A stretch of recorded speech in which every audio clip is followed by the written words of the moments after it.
Let's get it.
Let's get it.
Let's get it.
Good morning, everyone, and welcome to Day 5 of the PUBG Mobile Club Open Spring Split Wildcard 2021. My name is Bleh, and joining me, as usual, is going to be ClashBot 24/7, is what I want to call him, because this guy's online all the time, and he's always doing his work, always watching these games, and because of that, I want to start off very quickly with you, Clash. How are you feeling, and what are you looking forward to today? Because I'm kind of excited looking at some of the teams going to be playing today.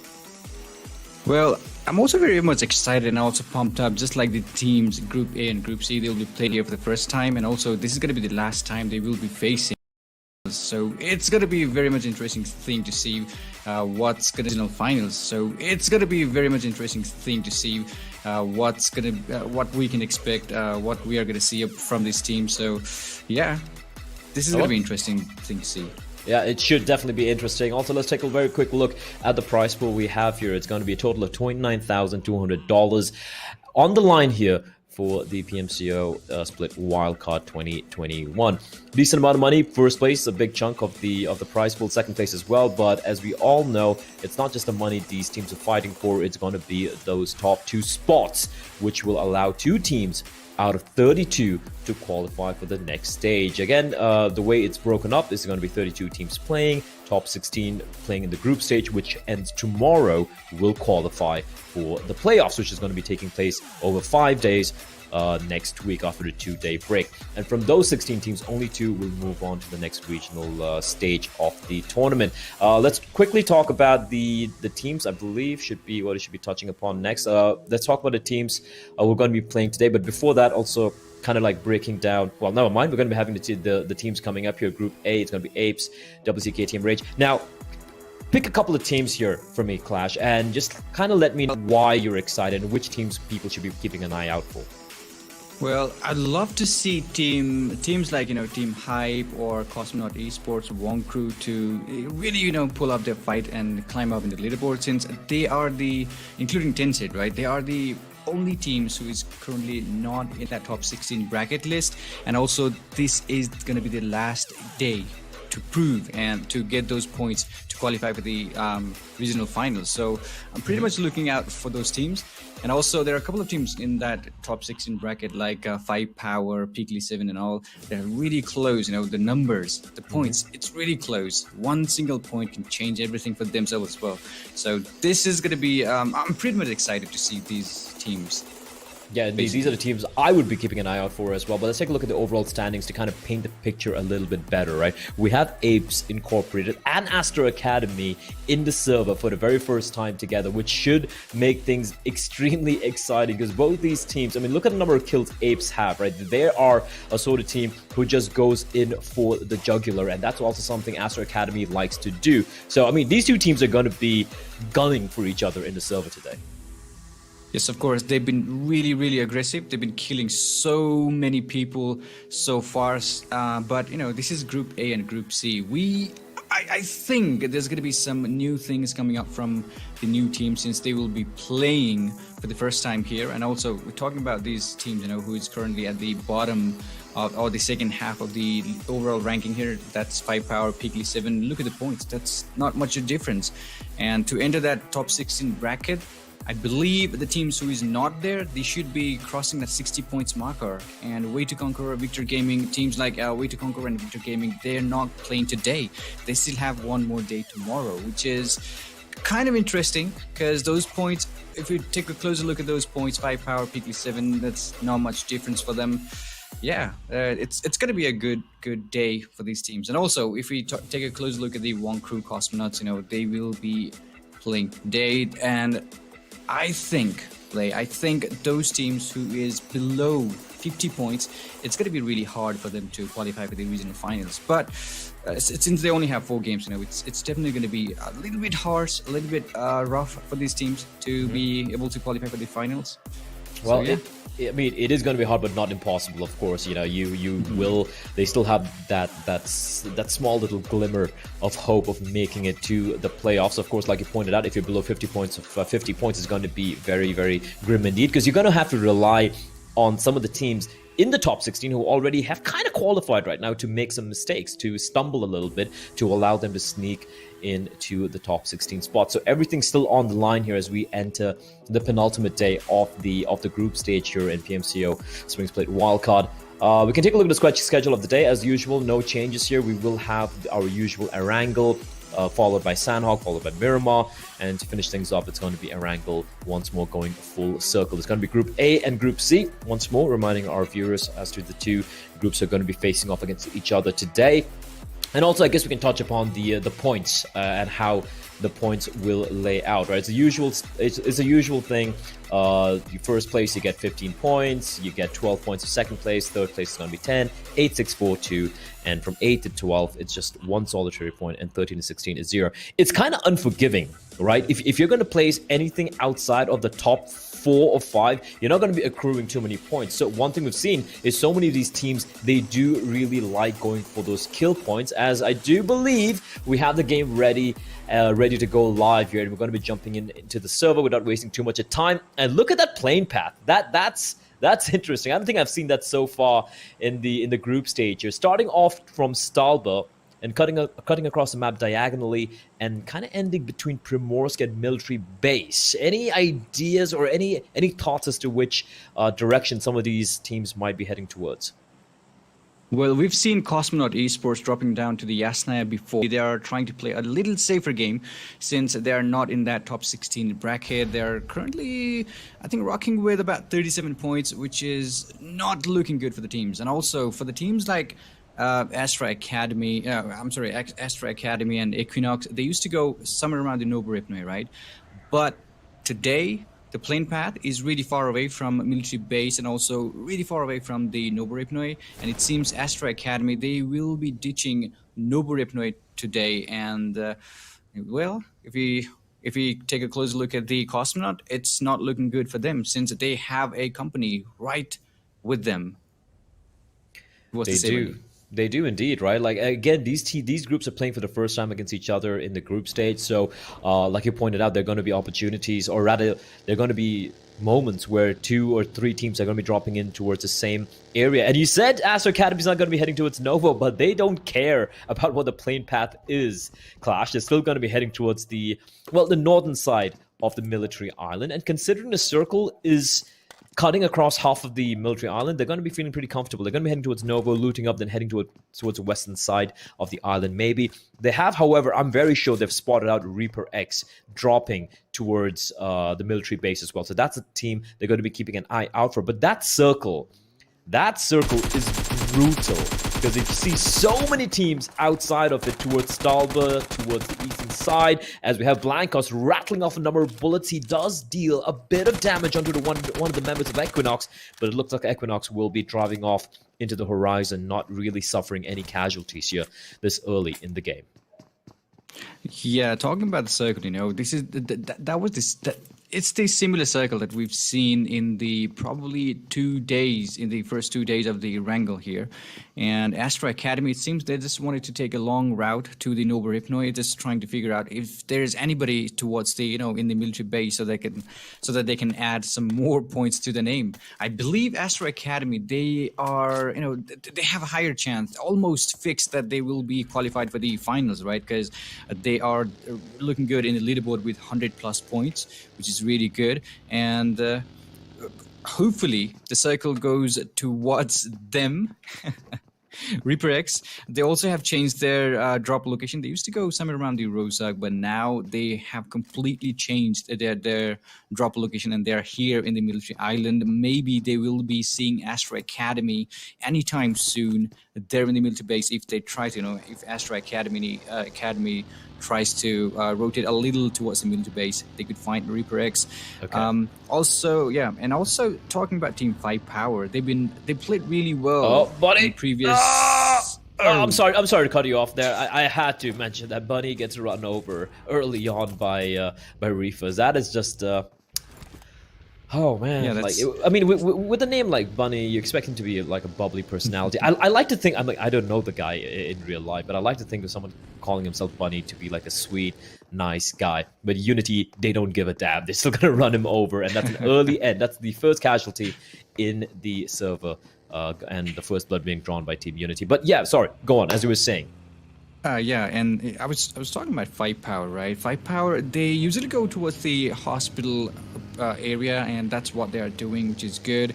And lots of teams have changed their drop location, maybe because they are playing with each other for the first time. They are not sure where their opponents are going to go. Maybe they've studied them, maybe they have not, but it looks like they are a little bit more, more of a trying to try a new strategy, we can say that. Mm-hmm. And hopefully that does good. But, Wonkru, as we saw that vehicle kill, that's not going to be a good one for him, because Wonkru, they are currently not even that, they're currently below 40 points mark in the overall ranking. So that's going to hurt them, losing one of their teammates way too early in the game. That's definitely going to hurt them.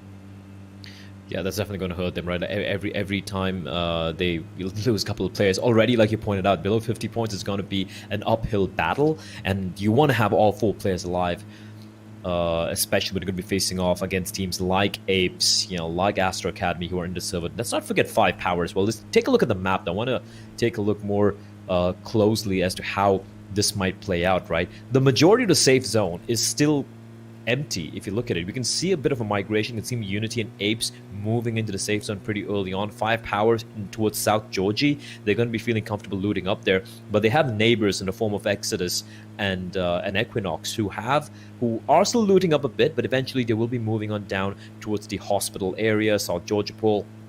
And quickly, we might see Cosmonauts even joining them, because right now they're looting towards Severny, but they will have to make a move. So a lot of these teams early on are starting to migrate towards the safe zone. Astra Academy don't care though. They're still going to be looting up very comfortably towards Novo. They're going to take the sweet time because they don't need to move into the main island anytime soon. No Mercy is playing a dangerous game. They're going to go driving on past. He should be taken down here. He should be riddled with bullets, but somehow some beautiful combat driving from No Mercy, and it's going to escape unscathed despite TS rattling off so many bullets. I don't know how a single one of them did not graze him. Yeah, that was a bold move. That was really risky. I think they are still going to hold on to that higher ground, and it's too early for these teams, Taint Shade, that could be a really problematic thing for Taint Shade if they lose their teammates or their team just right away, because they are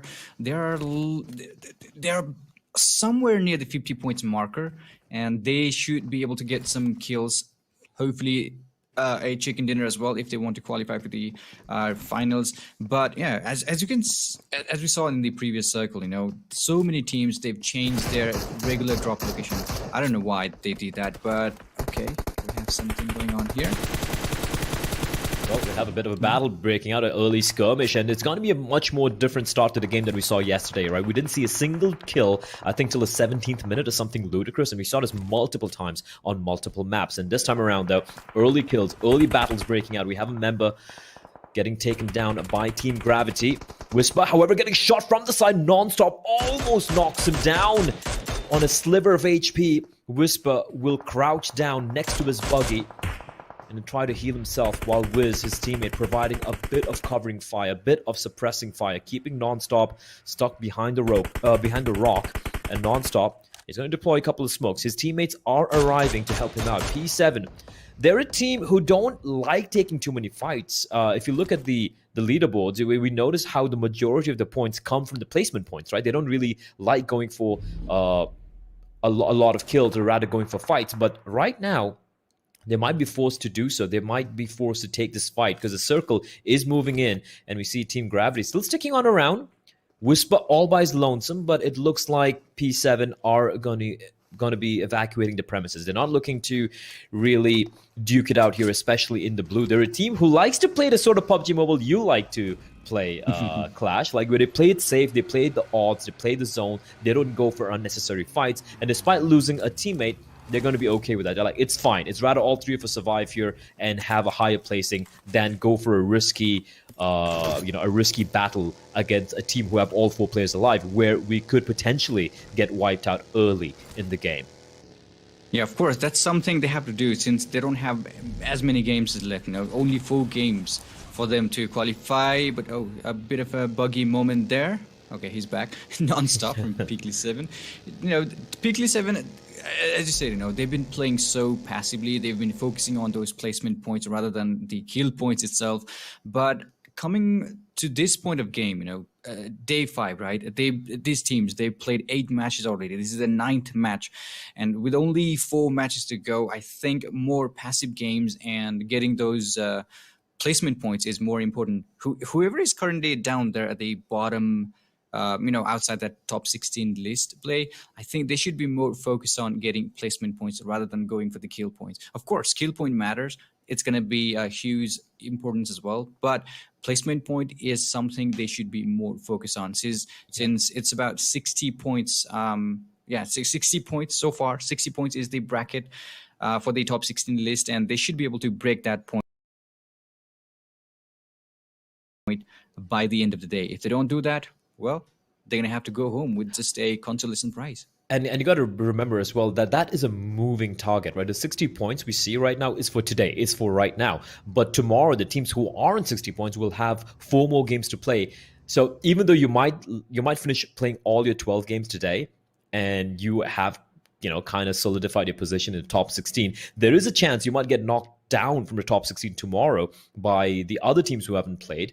And there's nothing you can do about it because you finished playing all your games, right? So you don't just want to crack the 60 barrier. You want to go above and beyond. You want to go way above 60, maybe hit 80, maybe even get to 90. As we see the circle shrinking further around the Quarry, Primorsk, Gatka, Pochinki area, a lot of these cluster of towns, a lot of hotspots inside of the safe zone. You can see Aster Academy going for the usual late rotation. Top is way behind, but it's fine. They're going to be pretty comfortable. The problem for Aster Academy, however, is because they went for the super late rotation, they're going to be walking into at least 4 to 5 teams lying in wait for them. And we have certain teams like APES, like 5 Power, who have managed to kind of solidify the fortifications and kind of feel comfortable as to how they're going to be playing the late game. Well, Aster Academy, they have to be thinking on their feet and taking multiple fights on multiple fronts while being very mobile at the same time, which I'm not saying they can't do it. Of course they can. They're really, really good. But we might be seeing early fights breaking out here between Aster Academy and a couple of teams towards the eastern side, just south of Pochinki.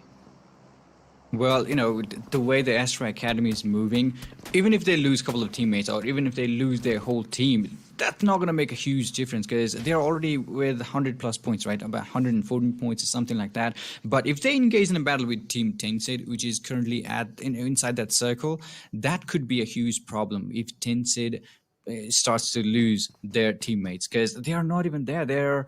I think they started the game from... I don't know, maybe top 20 or something like that, not 19 or something like that.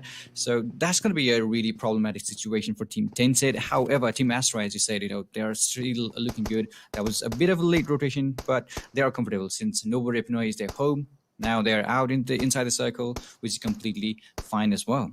Well, we have a drop taking place. That is a player dropping. Cage will fall to his knees. A bit of M24 action. That makes me happy. That always excites me when you see some sniper rifle action. And the M24, It is singing the song of its people. We see the next circle as it is going to be kind of ending towards a little bit west of Gatka, a little bit north of Quarry, a cluster, a number of small little compounds strewn across the landscape. And if you look at Unity on your right-hand side of the screen, ladies and gentlemen, on the top right circle, top right corner, Unity are smack in the center. They are feeling very comfortable, and you can see a mass migration of a number of teams, so many teams making a move all the way from the eastern side to the safe zone, and that means it's going to get hectic, it's going to get chaotic, it's going to be pure pandemonium in a few minutes. But for the time being, still a lull in the action. Still, we haven't seen a single team elimination taking place yet. A few casualties, of course, have taken place, but apart from that, it's still been a very, very quiet start to the game, despite a couple of kills early on in like when it was the first or second circle. Yeah, of course, lots of teams are focusing to enter the circle, trying to capture the center of the circle right now. But, Team Cosmonaut Esports, it seems like they are the only team who wants to play a little far away. And they are really far away from the circle as well. But something's going on here. APES, okay. Yep, okay. Classic apes. They like taking the fights here, and unfortunately, what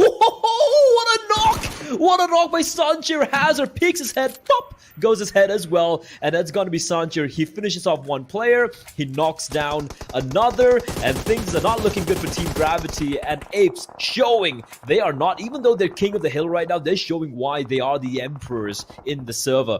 As we're going to be switching perspectives to another team who are going to be duking it out. And it's going to be 5 Power, and 5 Power, they have lost a couple of members here. They are struggling quite a bit, and that's something which you rarely get to see, because 5 Power are a team who we know, even though they have very inconsistent placings, they are really good at taking the fights here, and they're getting rattled by P7. In the meantime, we did see a knock take place as Team Gravity taking the fight to Apes, but Apes Hustler, he replies back. So Apes have lost one member, but I do believe they have almost wiped out Team Gravity, who have just one player standing. And for the side of 5 Power, there's 2 members, and they're going to run with the tails tucked between the legs. P7 making a statement early on. Yeah, that was really beautiful headshot by Sansir. I don't want to say that was out of blue, but, we can expect something like that from Apes Sanchir. They've been playing really good games. But, yeah, 5 Power, I think they really made a good decision, because they've already lost 2 players here trying to fight with Team PeaklySeven, I believe, and also Team PeaklySeven. They've lost 2 players. And 5 Power, it seems they are going to be in a, sandwich position here, because Team Exodus, they're heading towards them from the northern side of the map, as you can see. And Team Reaper is down below. And also Team Wonkru, it seems, Team 5 Power, they are going to be surrounded from every single direction. However, the circle shifts, and Team Gravity is going to be happy about it. So is Cosmonaut Esports. But those teams, like Astra Academy, Reaper, Wonkru, WCKTM, who made that huge rotation coming down somewhere around the southwestern side of the map, they should be going back up to the north to get inside the circle, which is definitely going to be, lots of teams will be waiting for them if they do a little bit of late game, if they try to move a little bit late here. So I think they should be moving quite early, grab the proper location in the game, in the circle, and that's what they should be doing. Well, let's see if that is going to work out for them. Work out for them, though, as we have Cosmonauts have a kill to their name. But I gotta say, one thing that surprised me a lot so far in this tournament, though, the Mongolians, man, these Mongolians, they know how to play. They know how to own, and I love the sheer aggression coming up from a lot of these Mongolian teams, especially like you look at Apes Incorporated, you look at Astra Academy, both Mongolian squads, and it's showing how good they are. Hold on, Blancos, his ears have pricked up. He can hear vehicles right in front of him. He spots one, he spots two, he's gonna crouch on down. TS, they have no idea. They have no idea that they haven't spotted out by Blancos, and Blancos is calling his teammates. He's telling them, hey, hold on, there's an entire squad right in front of us, and they have no clue. We are aware of this, but this is some interesting restraint being shown here by Cosmonauts. They're not taking the fight. They could have taken a couple of pot shots. Instead, they're going to be calm, composed. But in the meantime, while they're doing that, Praval's going to come under fire from Exodus, and he is going to be knocked down as Blancos will be taken down as well. And suddenly, even though they had all the information, Cosmonauts, because of the fact that they are outside in the open, will be taking shots from Exodus. And look at Ackley pushing on in all alone. Yeah, Team Exodus, they're looking more comfortable since last chicken dinner yesterday. That was really, really awesome. They've been in the top 16 place, top 14, I guess, and there's a bit of a battle going on between Cosmonaut as well. 2 players down for the teams here, but Exodus, they are going to be in trouble as well because Tinshit is going to be a problematic player teams for them, and looks like they're going to go down. Team Exodus. Uh-oh. Yeah, they went for that battle with Cosmonaut super early, right? They got one knock. Another knock took place. I think it was the other team. I think it was TS. I think it was 10 Shades who got the second knock. And that's the time for Exodus. They're like, you know what? We're just going to push on in. We're going to get a team wipe. Instead, Cosmonaut, they take them down, 2 players down. And that adventure falls flat as 2A coming into contact with APES. And then it's going to be APES coming out on top. They're a knock with the Car 7 again, as we see Top from Astro Academy on his knees. That is one fight I really, really want to see. As P7, they've been on 2 members all this while, but they're still alive and kicking.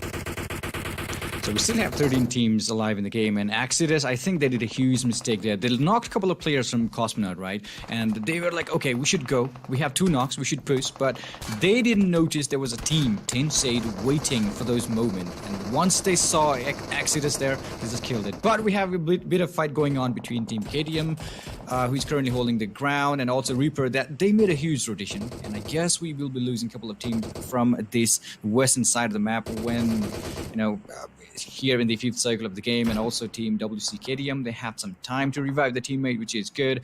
But as soon as the cycle closes in, these teams who is currently at the western side of the map, that's 5 Power, a WCKTM, Team Unity, they all have to go. They all have to go up north to enter the cycle. Oh. It looks like, That's it. Was it? Okay, I think he was the last member. I don't know, maybe he was trying to survive in the game with the help of that vehicle, but no. 5 Power, he just finds him and gets a kill for the team as well. Sanchir, however, looks like Team Apes are being hunted. They seem to be hunted. And Sibo. And Sibo is... They're actually taking the fight in 2-way. Astro Academy. This is a dangerous game. There's one team I do not want to face off against is Astro Academy. And the nade is perfection. Azul will fall to his knees. Pika trying to climb up that bit of a sheer slope. Not able to really get any foothold. And Cosmonauts, I guess they don't really want to take this fight, but in the meantime, they are getting pincered. Wonkru joining the fray, gets a knock. And Equinox getting a knock of their own as well. Doki taking the fight to Unity. Blancos will fall. Scry, second knock coming in for 2A against Cosmonauts. A nade's gonna sail on in.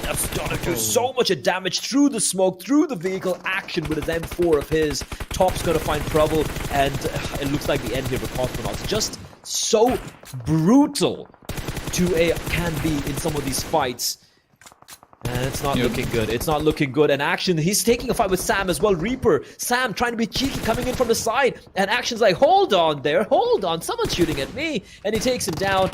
And it's going to be 2A taking fights with 3 teams simultaneously. And somehow everyone's still standing. They're so good at these team fights. Pika, even though he gets knocked down, immediate trade coming in from Scry as Scry takes on Mad Temper. They're just taking the fights on every front and coming out on top every single damn time. Yeah, that's a really, really bold move by Team 2A, that Astro Academy. Just because they're in the leaderboard, in the top 2 position, maybe that's what gave them confidence that, okay, we know there are 2 teams, right? There are 3 teams all around us, but we can do this, guys. We can do this. Maybe that's what they were planning to, and they just eliminated a couple of players, a couple of kill points for them, which is good. But now they're going to have to fight with another team who could be a problematic team for them if they stay here for too long. Because Team Hype, they're down below, hiding behind that smoke, which is going to wear off anytime soon. But also, if they find Astro Academy jumping here and there in this small hill, they will definitely be, firing those bullets at them. And, because Team Hype, they're really down at the bottom of those league standings. That's going to be a really crucial point for them. And that Sibo, the last member alive for Team Cosmonaut, he's trying his best to stay in the battlefield. And, wow. Is He's anyone still there. Is anyone even in the circle? Can we just take a very quick look at the minimap production, if possible? Because it looks like everyone's just skirting the periphery of the safe zone, and no one's making a move yet. You don't really need to make a move. You still have like 20 seconds, but the circle is going to be brutal. And 2A, there we go. Okay, Apes are there. Apes, of course, going to be in the circle. But look at the northern side.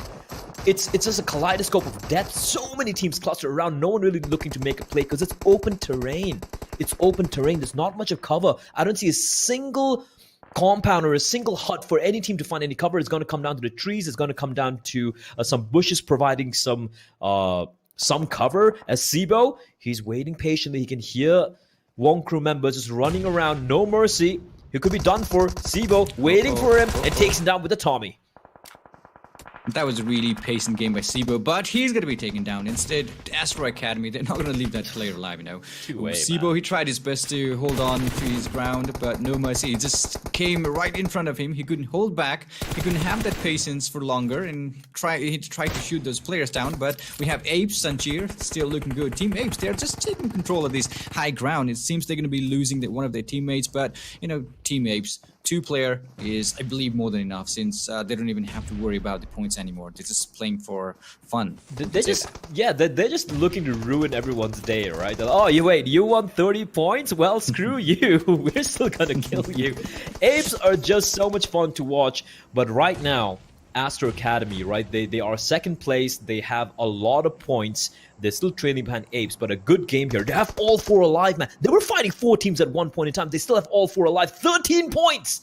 13 points, all 4 alive. Equinox as well, a team who have been languishing at the bottom of the table on 2 points, all 4 alive as well. Apes, like you said, 1 player or 2 players alive, doesn't matter for this team. They will always be deadly. 5-power getting eliminated in the 5th place, 12 points to the name.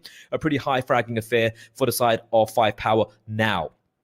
11 alive. Yeah, it's gonna be a really important game for teams like Tin Shade and Team Equinox. Since Equinox, you know, they are the only team who's currently at the bottom with just about 15 points or something like that. You know, they have to be really careful on that one. But we have Team Astra Academy, Apes really closing in. Which these 2 teams, they don't really have to get those points.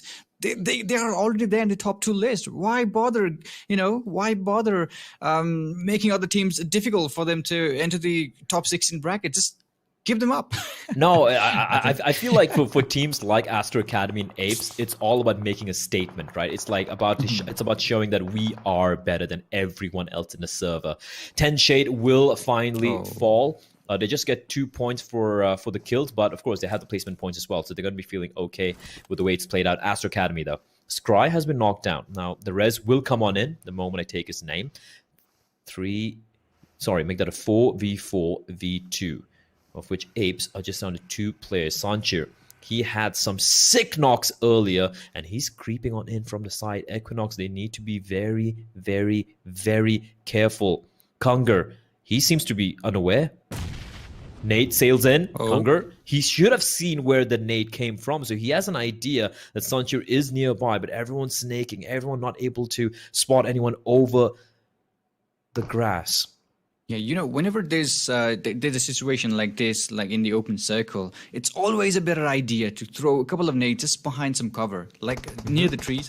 If he throws a nade, he could eventually get Kanze, right? Because even if he doesn't know that there is a player, he can simply try blindly throwing a couple of nades or the molotovs to let that player, you know, take some damage and hopefully get some kill as well. But seems like they just want to play with the smoke, and a player is down for Team Apes. Look at Apes. Astra Academy, they're just really, really hungry, you know. They've got 13 kills, but they're still hungry for the kills. They are. They need more. 13 kills now. Apes down to the 1 solitary member, Sanchir.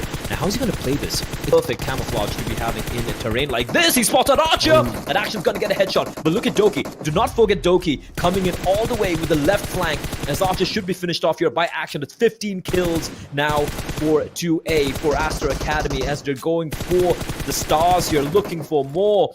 Riez out in the open. He's deployed a smoke.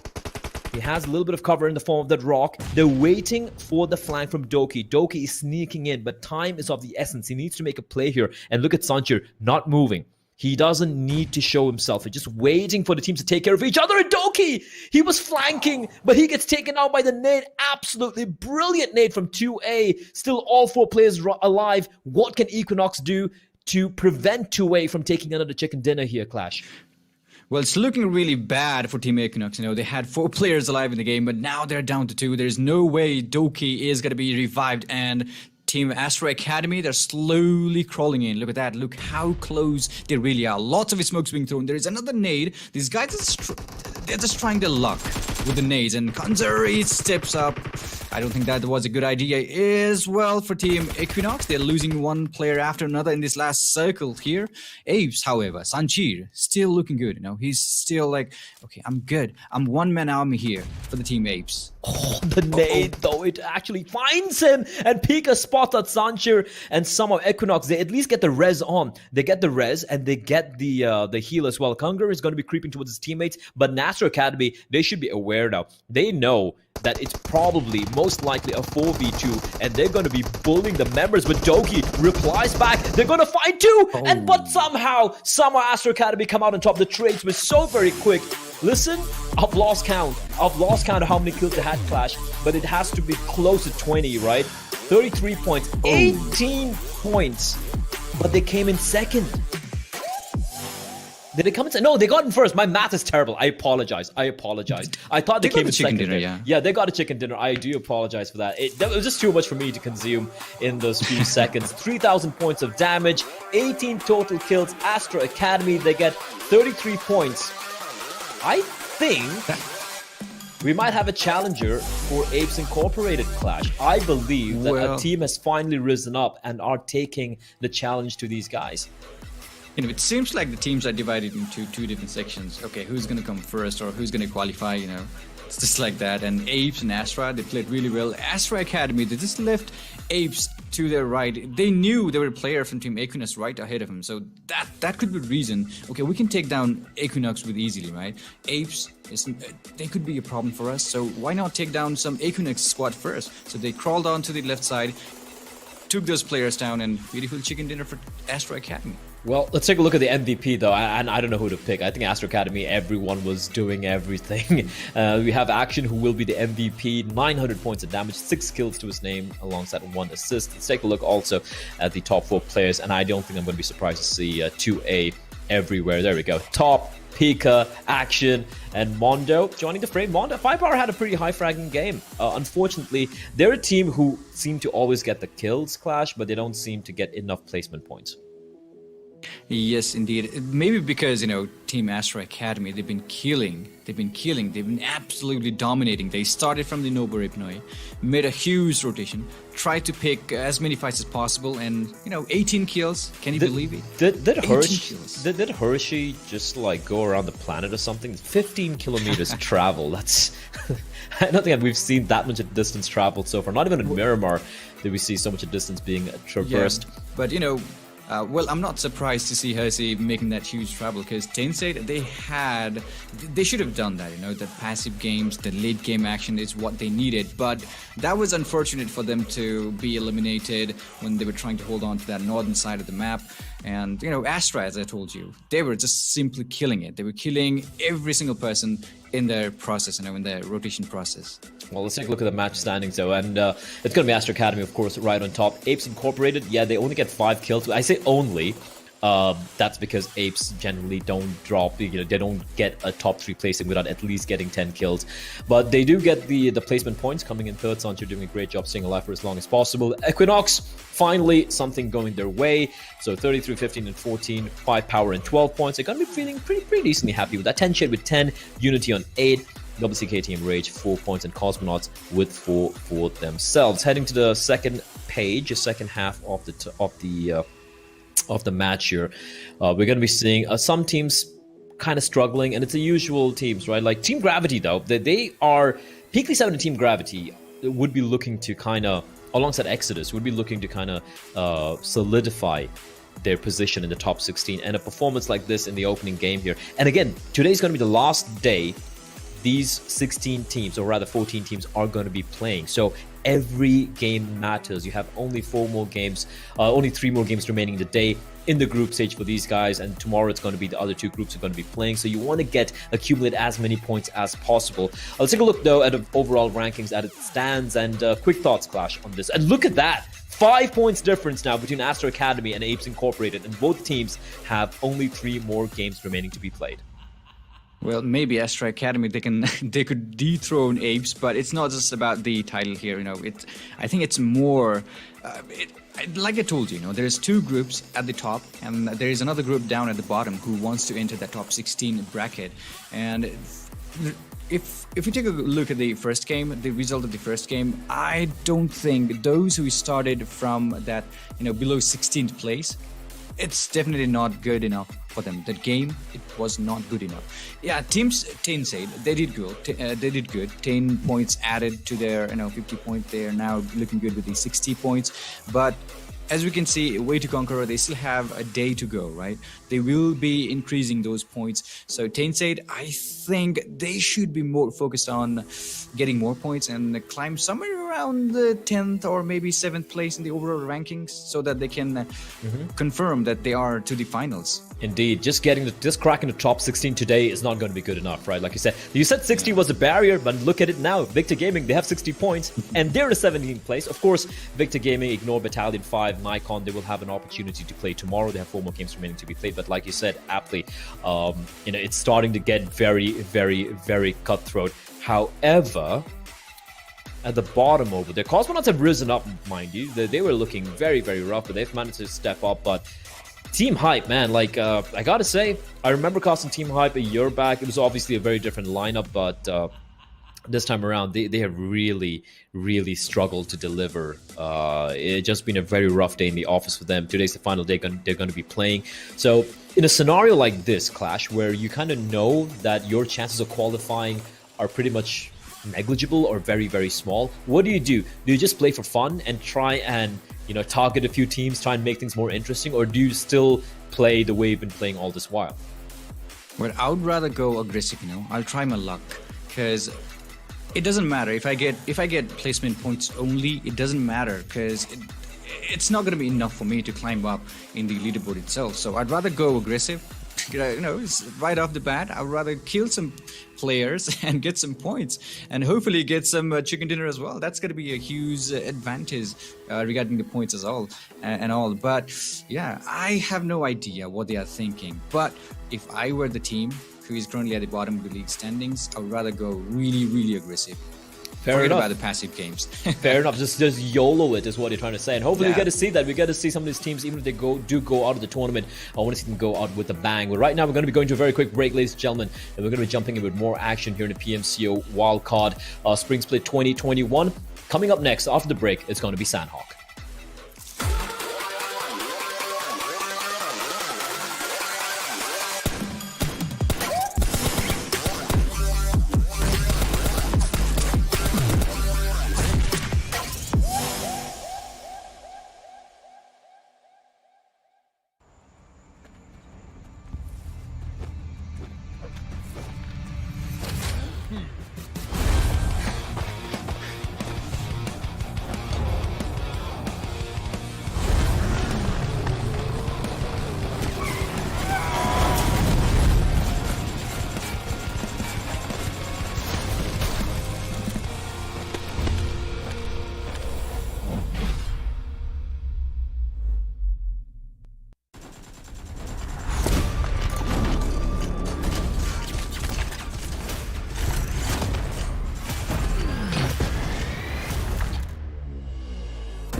Welcome back, everyone. We're not going to be wasting much time. I do believe we have the game ready to go live, but what a game it was we witnessed on Erangel there clash. We spoke about APES and Aster Academy, the two teams we wanted to keep an eye out for.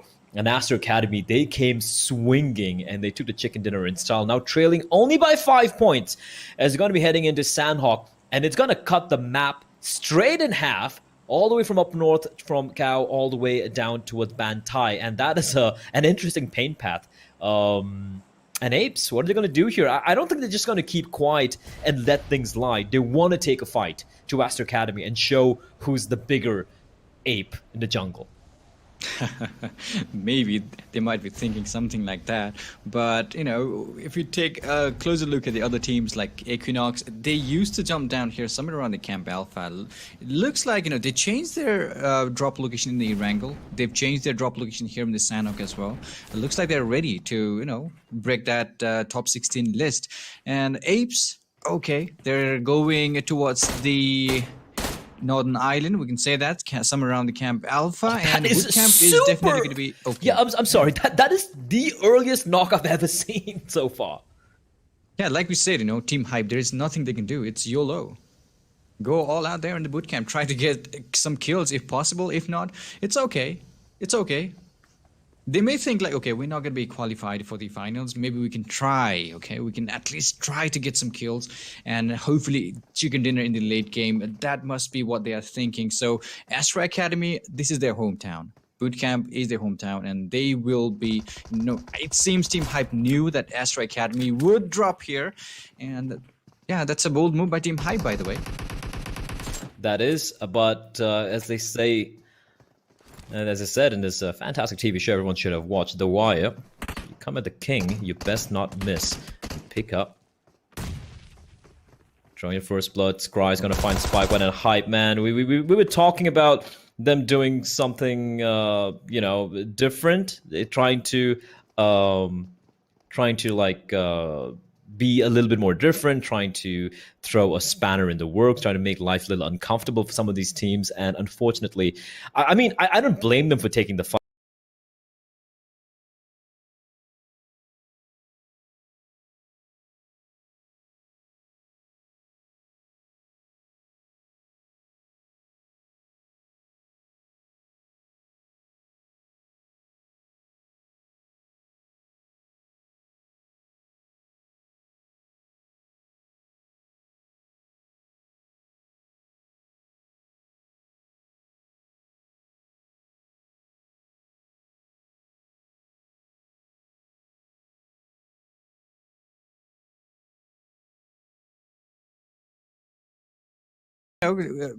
That's some kind of thing. I think that's something we could be seeing after this match here. Probably Aster Academy, they could dethrone APES, but Equinox, Cosmonaut, and Team Tensade, these teams, they still have, you know, a small chance to fit in that top 16 bracket and qualify for the finals. However, Team Tensade and Team Cosmonaut Esports, they tend to be engaged in a battle somewhere around the Camp Alpha, which is going to cost those teams, right? Because if one goes down, like for example, if Tensade falls first, then the Cosmonaut Esports, that's going to be a huge problem for Tensade, because Cosmonaut, they're going to be coming up in the leaderboard. So yeah, it's going to be a crucial battle between these two teams, and it seems they are prepared for it. They seem to be prepared for it. Provel, Cosmonaut. Oh, that's an easy frag. That's an easy shot. That's an easy. Should be a double knock. Almost finds Hershey and almost gets the kill, but somehow Tensade, they will keep all four alive for now. Cage and Ligro, they were about to evacuate the premises, but now knowing that one of the teammates has been knocked down, they're going to be scanning the horizon, trying to catch Provel. And look at the kill feed. Look at the kill feed. White, their face 7's 2-way. It's an early fight between the top two teams right now in the leaderboards. It looks like APES wants to defend their throne. Uh-oh. That's Astra Academy, by the way, inside this building. And Apes, I think Kanik just wants to take a little advantage of that heal, trying to get more information from the enemy. And once he passes all those information to his teammate, maybe they will be able to go after Apes, Astra Academy. But looks like Team Astra is going to be in huge trouble here. Well, yeah, they're actually being. I'm sorry. Actually, Team Apes, they have Astra Academy surrounded from every single direction. Kanik trying to take some advantage from the higher hill there, and that's the position there. You know, Action is the only player left for the Astra Academy, and Kanik, he is going after that player. He knows there is a player inside the boot camp, and also he wants to make sure that nobody comes out alive. Then it comes out alive from boot camp itself. Well, it does look like it's going to be the case here, Astra Academy.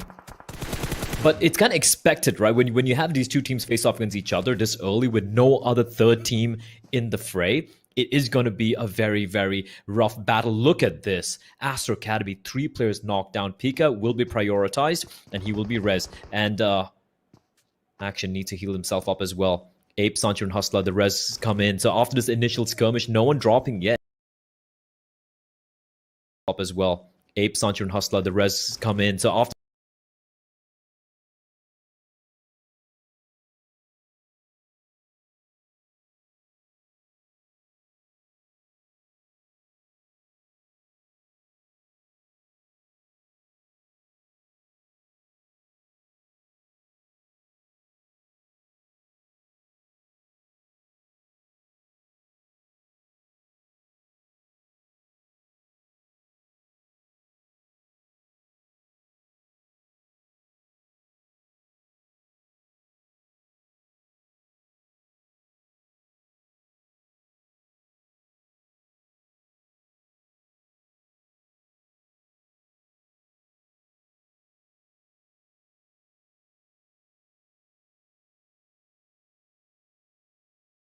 bit of a stalemate as we take a look at the next safe zone, and it's gonna pretty much collapse on itself. Most of the teams are going to be feeling pretty comfortable, but 2A and Apes, both of them still in the circle.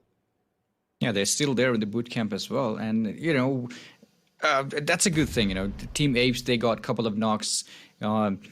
For the team Astra Academy towards them, but Astra Academy somehow managed to revive rest of the teammates. Now they're still looking good in the boot camp, and the fight is going to be restarted there again between Apes and Astra Academy. However, we have Team Hype down here.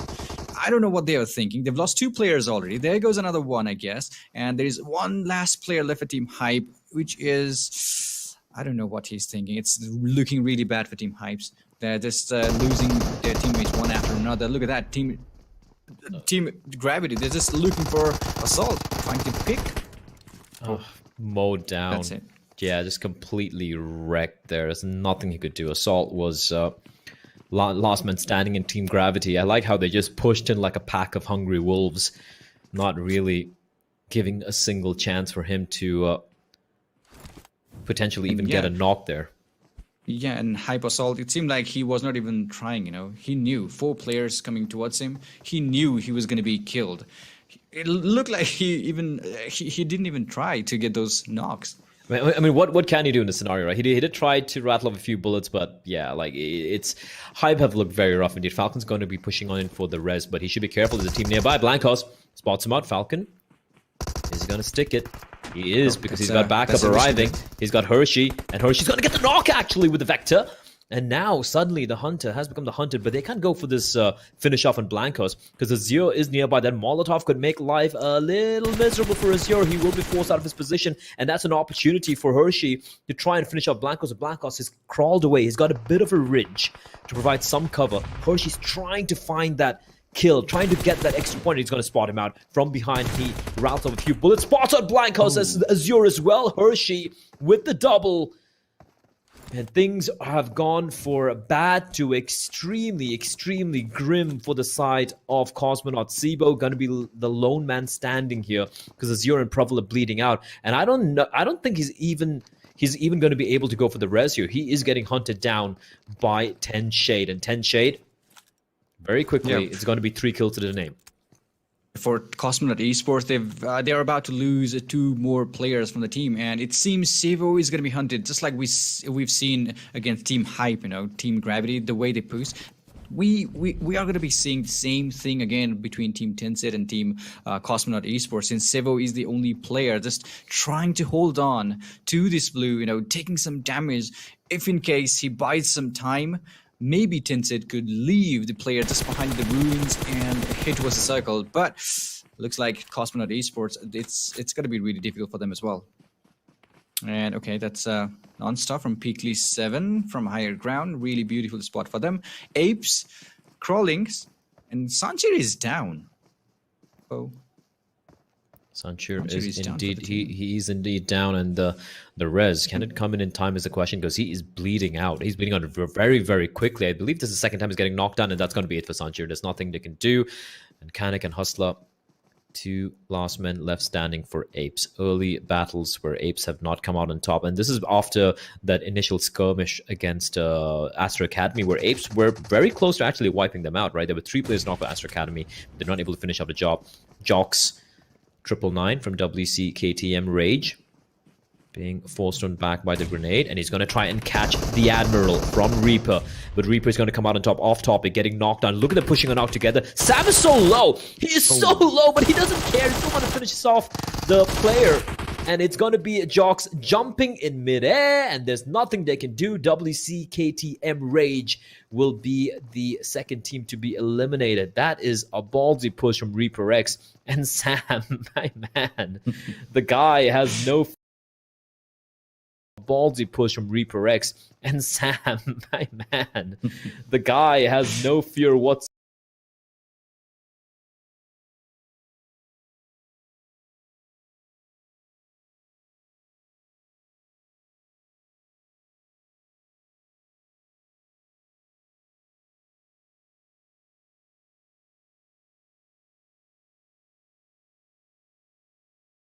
Talking about Team Reaper in that previous fight in the compound, that was really, really, really a bold move by Reaper. White KTM, WC KTM, they tried their best, but Reaper, they were like, okay, we're going to outnumber those players. Sam, as we mentioned, he was really, really low on his health. He was like, okay, I've got my teammates to cover me. So one building and, fired a couple of shots to eliminate a team. Now it seems we are down to 11 teams only in the battlefield, and Tencent, they're making huge rotation. Apes still looking good for in the battleground, and it seems Astra Academy is just behind them. It's right behind them. Well, Astra Academy, that's one team you don't want to be behind you. They will always be peppering your backside with their pretty fantastic aim, I might say. Apes, though, hold on. Team Gravity, they're running on past. Well, it looks like Astra, no idea. He's just sneaking Pika so patiently. He's like a hunter, with some patience. He can see those prey right in front of him. Well, you know what they say about hunters, Gravity? Like patience is exactly what nets you those kills, and he is hunting them slowly but surely. He's still not taking a shot because he's alone. His teammates are further behind, but he might just take a pot shot here. Hazard, if he stops moving, he is done for, and he might make his way inside the building. Oh, I love this from Pika. I love how absolutely patient he is, licking his chops, salivating at the mouth, waiting for his teammates to arrive, and it's like, hey boys, want some kills, want some free knocks, want some free frags, want to make life miserable for a couple of these teams. There we go. AWM smack in the center. There you have it at 8x.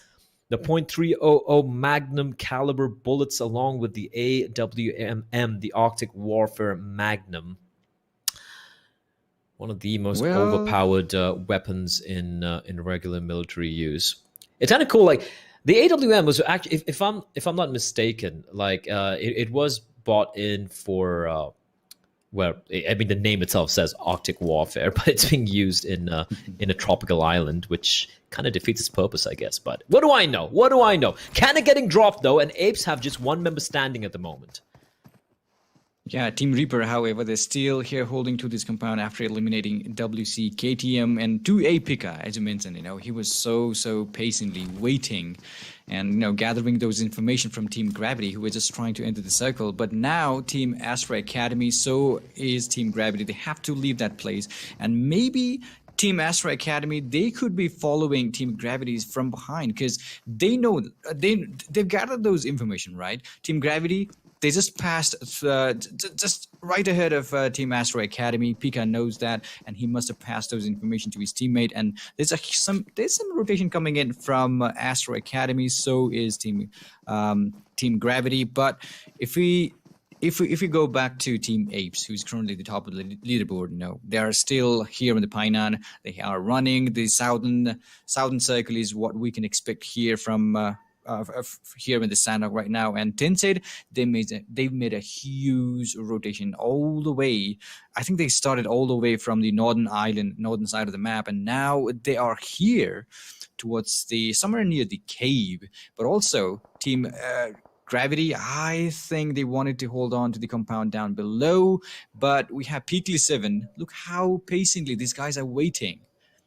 It's too early to enable the snaky mode, but seems like they will be biting some of the players when they step on them. Yeah, that's always dangerous, right? Especially when you're walking in these tropical rainforests where you have so much of tall grass and bushes and whatnot. Most danger of a snake, a viper. Not a rattlesnake. Rattlesnakes are mostly in desert in North America, if I'm not mistaken. But yeah, I mean, you know what I mean, snakes. I'm not very good with my zoology, but Equinox going to be taking the fight against Exodus. This is, I believe the second time they're duking it out here, as 10 Shade coming under fire. B is pushing that compound, and just in nick of time, Ligro will escape. He's taken a bit of damage, not too bad, and he's going to be hugging the corner with an AK-47 of his. Furushi is right next to him, and he's going to provide a bit of covering fire, and the push comes on, and that is brilliant work! The nade and the AK combo. V, take a bow, son! That was fantastic work! Well, that's the confidence coming in from the team who's currently inside that top 16 bracket list. But Tensei, I think they had the dilemma whether we should step out, whether we should take a fight or not. But either way, they just lost two of the players, and Unity, they will be taking that compound from them. And it looks like Tensei, they are being pinned down by Team Unity here. Easy win.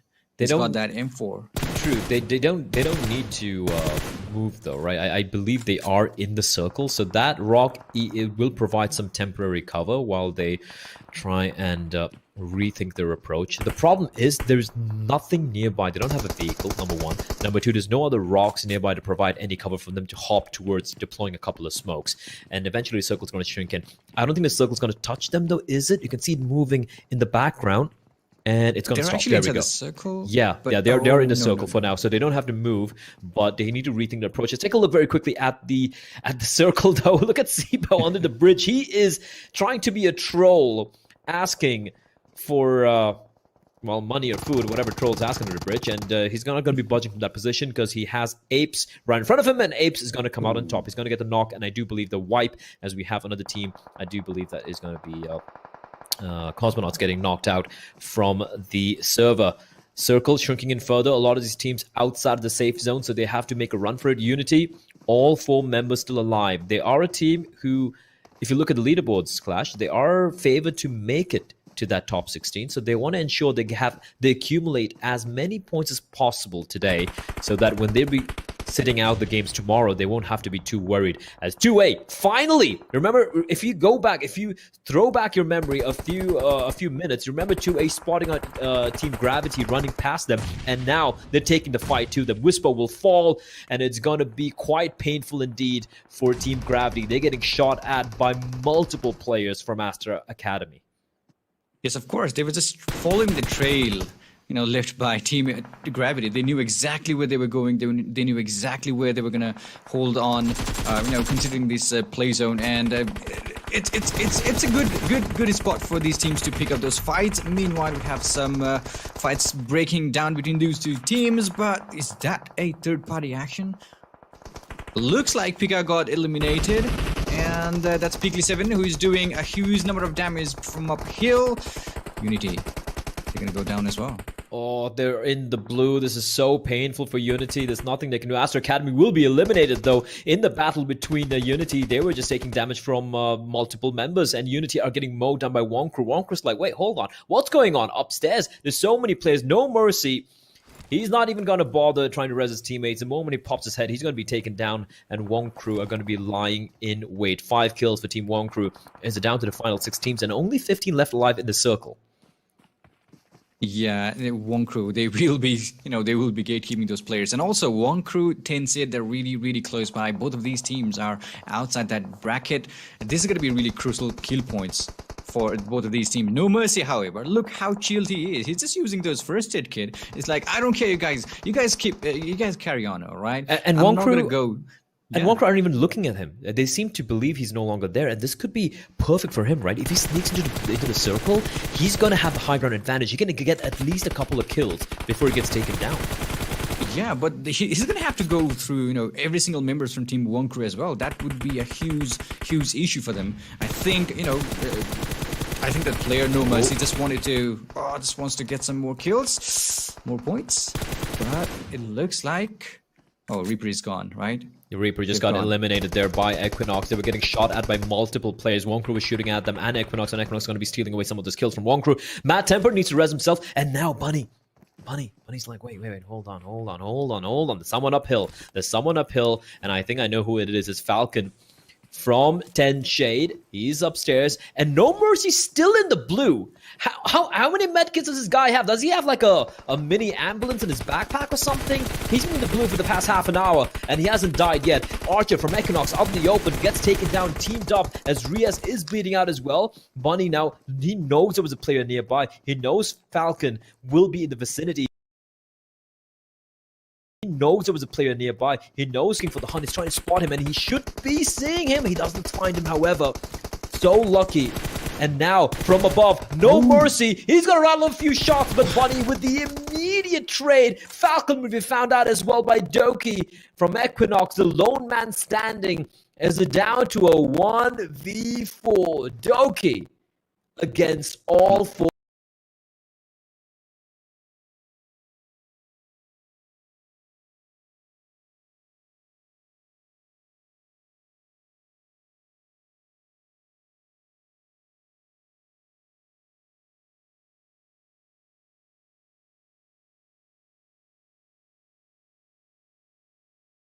He needed to get more than he needed that knock desperately. Unfortunately, the bullets didn't connect, and a bit of an anticlimactic end today, but you can't take it away from Wonkru. They were waging war on every single front, and they were coming out on top there, and they will get a very, very deserved chicken dinner alongside 10 kills to their name. Team Wonkru, the Wonkru rather, once again, really stepping up. I do believe it's their first chicken dinner as well, and it's definitely going to be helping their overall standings as we take a look at it later on. But Wonkru getting the second chicken dinner in the second game of the day here today. That was a pretty fun game. Astro Academy and Apes, unfortunately for those two teams, not really able to deliver like they keep doing every single time. But still, they were a thorn on the side of a lot of these teams. At least a couple of team wipes coming in from Astro Academy and from Team Apes. And let's take a look at the MVP, though, very, very quickly. I do believe it has to be Matt Temper, right? Even though he only got 4 kills. 978 points of damage, Clash. 978. Yeah, just because, they were just shooting in every single direction. They were just shooting at it. And Team Wonkru, they must be really happy the way they played here with the Sanhok, because they started from 21st place, just below 40 points, I guess. And they're here, they just entered, right? Top 15 bracket list, which is good. They must be really happy about it. And MVP, there's no doubt Matt Temper, he must be happy, but not with the kills. He's done so much damage. Yeah, he'd be looking for more kills, right? And that is just unfortunate. That's the way it plays out sometimes. Let's take a look at the top players as well. We got Wonkru, we got Reaper. We got an appearance from multiple teams, multiple players. Doki there from Equinox. He tried his best to stay alive. In the end, it was not to be. 5 kills for him. Admiral, man, that sucks. That sucks. 650 points of damage and just 1 kill for the Admiral. That has got to sting a little bit. And let's take a look at the overall stats as well, the match summary, and see how things have played out here. Not too much distance being traveled. I mean, that's kind of expected though, right? I mean, it is kind of, it's kind of a smaller map. Also, we have a bit of an update. Reaper X, unfortunately, they're not going to be getting any points this game because they were sitting in the wrong slot in the lobby. So they have been kind of DQ'd from this game. Obviously, they haven't been DQ'd from the tournament, which is unfortunate for Reaper X because they had a few kills. They did manage to accumulate a few number of points there, but it's kind of rough though that they have been DQ'd. You know what? We're not going to be wasting too much of your time right now. However, we're going to be cutting to a very short break. We're going to be taking a look at the standings, at the overall standings and the match standings as well once we come back from the break, because we have to kind of like recalibrate the points considering that Reaper X did only manage to get 0 points in that game. So we'll be right back, ladies and gentlemen, with more action here in PMCO Wildcard Spring Split 2021 in a very short while.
The action is starting to definitely heat up here as we enter the third game here in day 5 of PMCO Wildcard Spring Split 2021. My name is Blair, and as usual, I got Clash Pot 47 to take me through the game. And Clash, it's been some pretty fun games we witnessed here today. We saw some slower starts the past couple of days, the beginning of the group stage, but right now the teams seem to have kind of found their groove. They seem to have found their confidence, a few of these other teams. Like we saw Wonkru pulling off a chicken dinner after having kind of a middling performance so far in the tournament. So we could be seeing some upsets taking place here in the final 2 games of the day.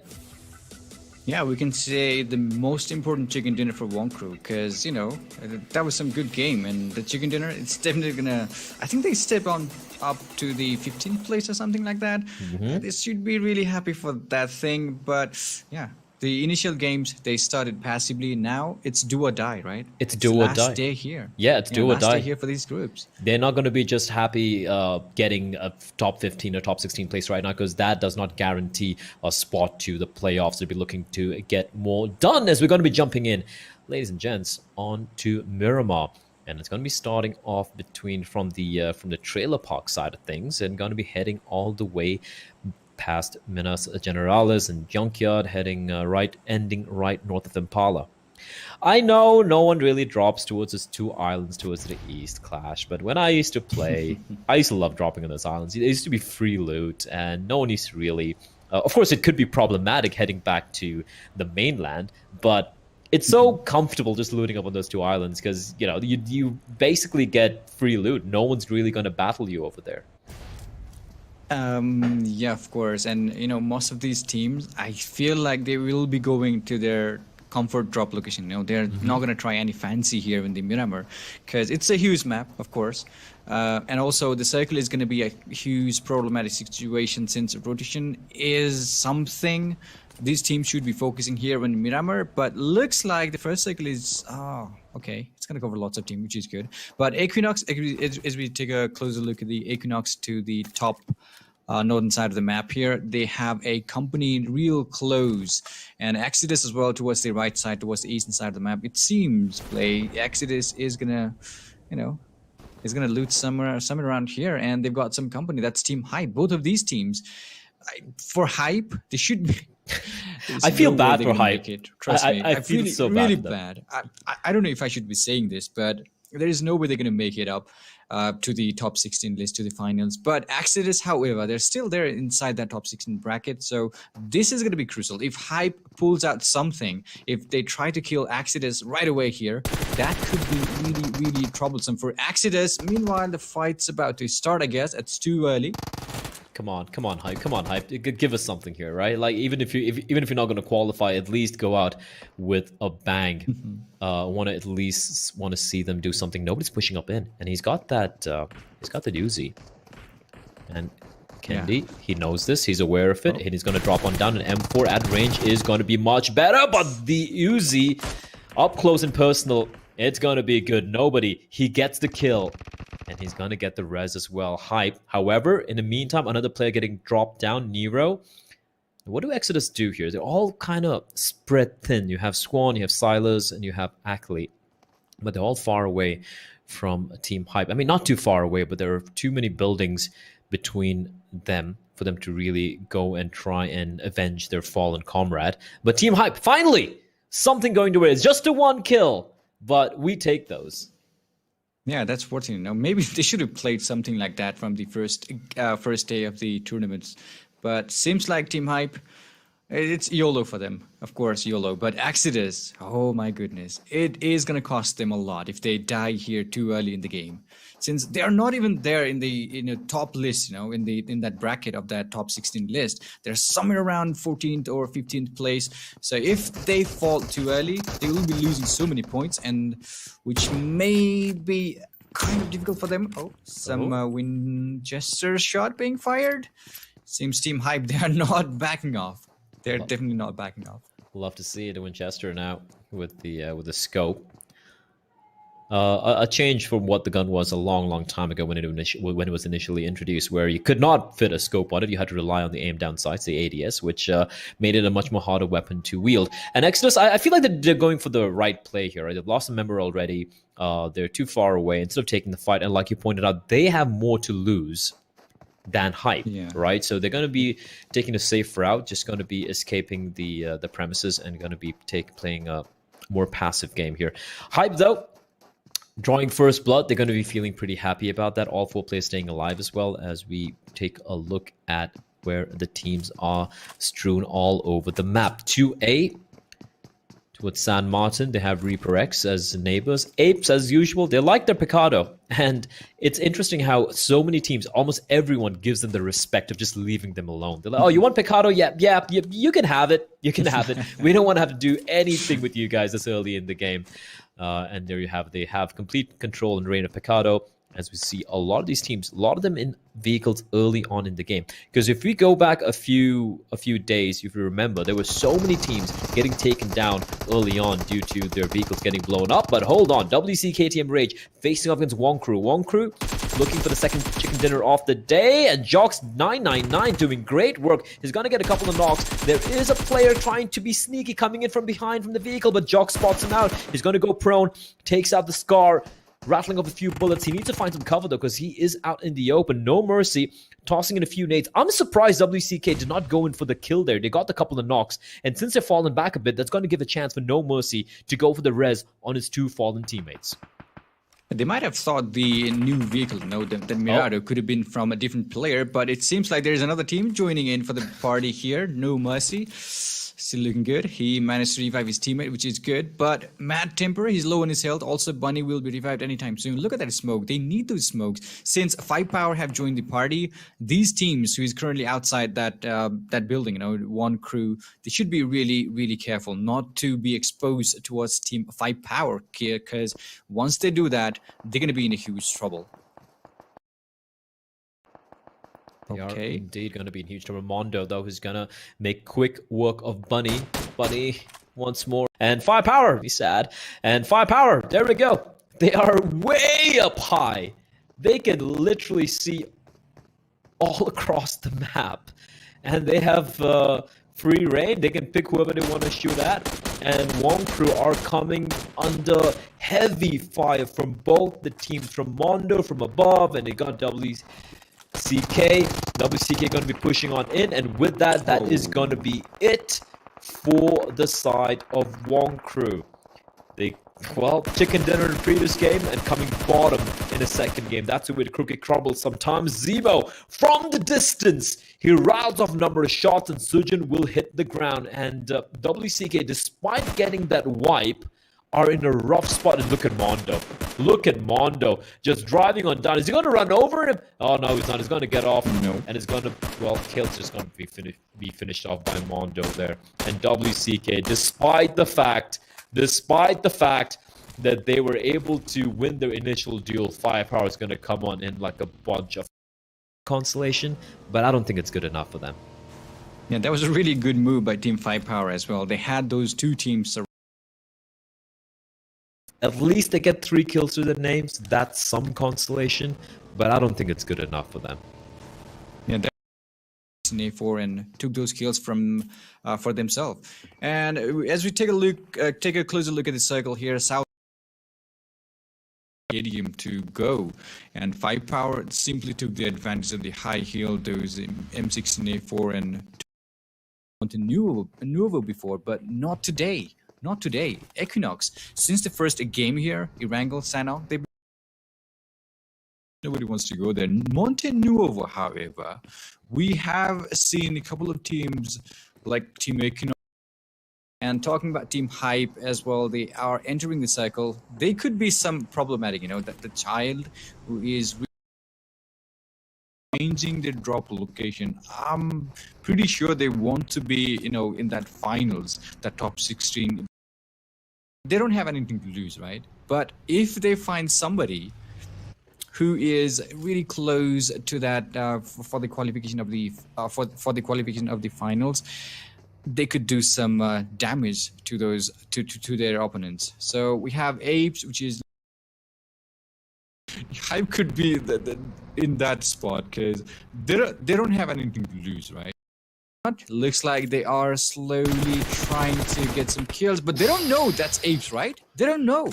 They don't know it's Apes, and they're going to be taking a fight with the #1 team at the moment in PMCO Wildcard Spring Split. They actually almost got the knock on Sancho. To lose, even if they get eliminated way too early, you know, it's not gonna bother them. But it's kind of like a mid-range, could be deadly indeed. And there we have it, Azure taking a fight, and Sancho is going to find him. And now Cosmonaut know who they're going up against. Do they continue to battle, or do they let Azure just bleed out into the ground? Oh, there we go. Hustler gets knocked. But Sancho, he's gonna. Player goes down. Team Cosmonaut. I think the rest of the remaining 2 players, they should be leaving this place because Apes. This kind of like a mid-range, could be deadly indeed. And there we have it, Azure. That was very, very close. Sancho so close to getting knocked down. His armor, it's almost at but half. Now that Sancho knows there is a player right there, he will be throwing that nade, right? That could be a perfect one as well. And Prabal could be the only player left for Team Cosmonaut. Ooh, another player goes down. Team Cosmonaut Next to him now, so he's feeling a little bit more adventurous. Looking for the Car 98 shots. I love watching this guy take shots with a sniper rifle. With a nade, I guess. So we're looking to do more, providing suppressing fire. Kanik moving in for the kill. Sivo using the smoke to provide a little bit of cover, but he is gonna get teamed up. Sivo gets a drop though, and he somehow manages to stay alive for quite a while before finally getting taken out by Kanik. And now Provel left alone. It's a 1v4. Oh my god. Sancho's playing. Provel needs to win this duel. He's going to go for the wild spray. He's getting hounded from all directions now. He's trying his best with his Tommy to make something work, but Sancho will finish him off, and Cosmonauts will be eliminated. You pointed out earlier, Clash, do they know who they're battling against? And it was Apes. And in the end, they're not able to get a single self. So we're looking to do more, providing suppressing fire, Kanik move. Yeah, they could have tried to leave that compound when they knew that Apes were hunting them, right? But they didn't. And maybe Sancho didn't allow them to leave. Sibo was pinned down. He tried a couple of times, I guess, and Sancho was ready with his weapons, with those nades to knock Sibo down. And once... But 3 members guarding him and probably... building. We know there's only 2 players. We can do this. Let's go all out, and simply eliminated everybody inside that building. There you go. We have the AWM. Ooh, baby. Thanks to the Miramar. Thanks to the game here. This is most important weapon in Miramar.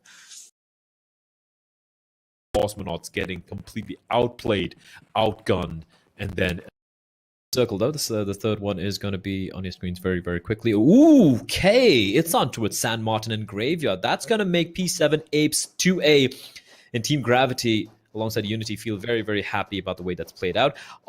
Most of the teams are pretty comfortable. Exodus, though, you can see them towards Los Leones. It's quite a distance away, although they are traversing it very, very quickly in the vehicle to have firepower as well coming in from the opposite side of Los Leones. So they have a bit of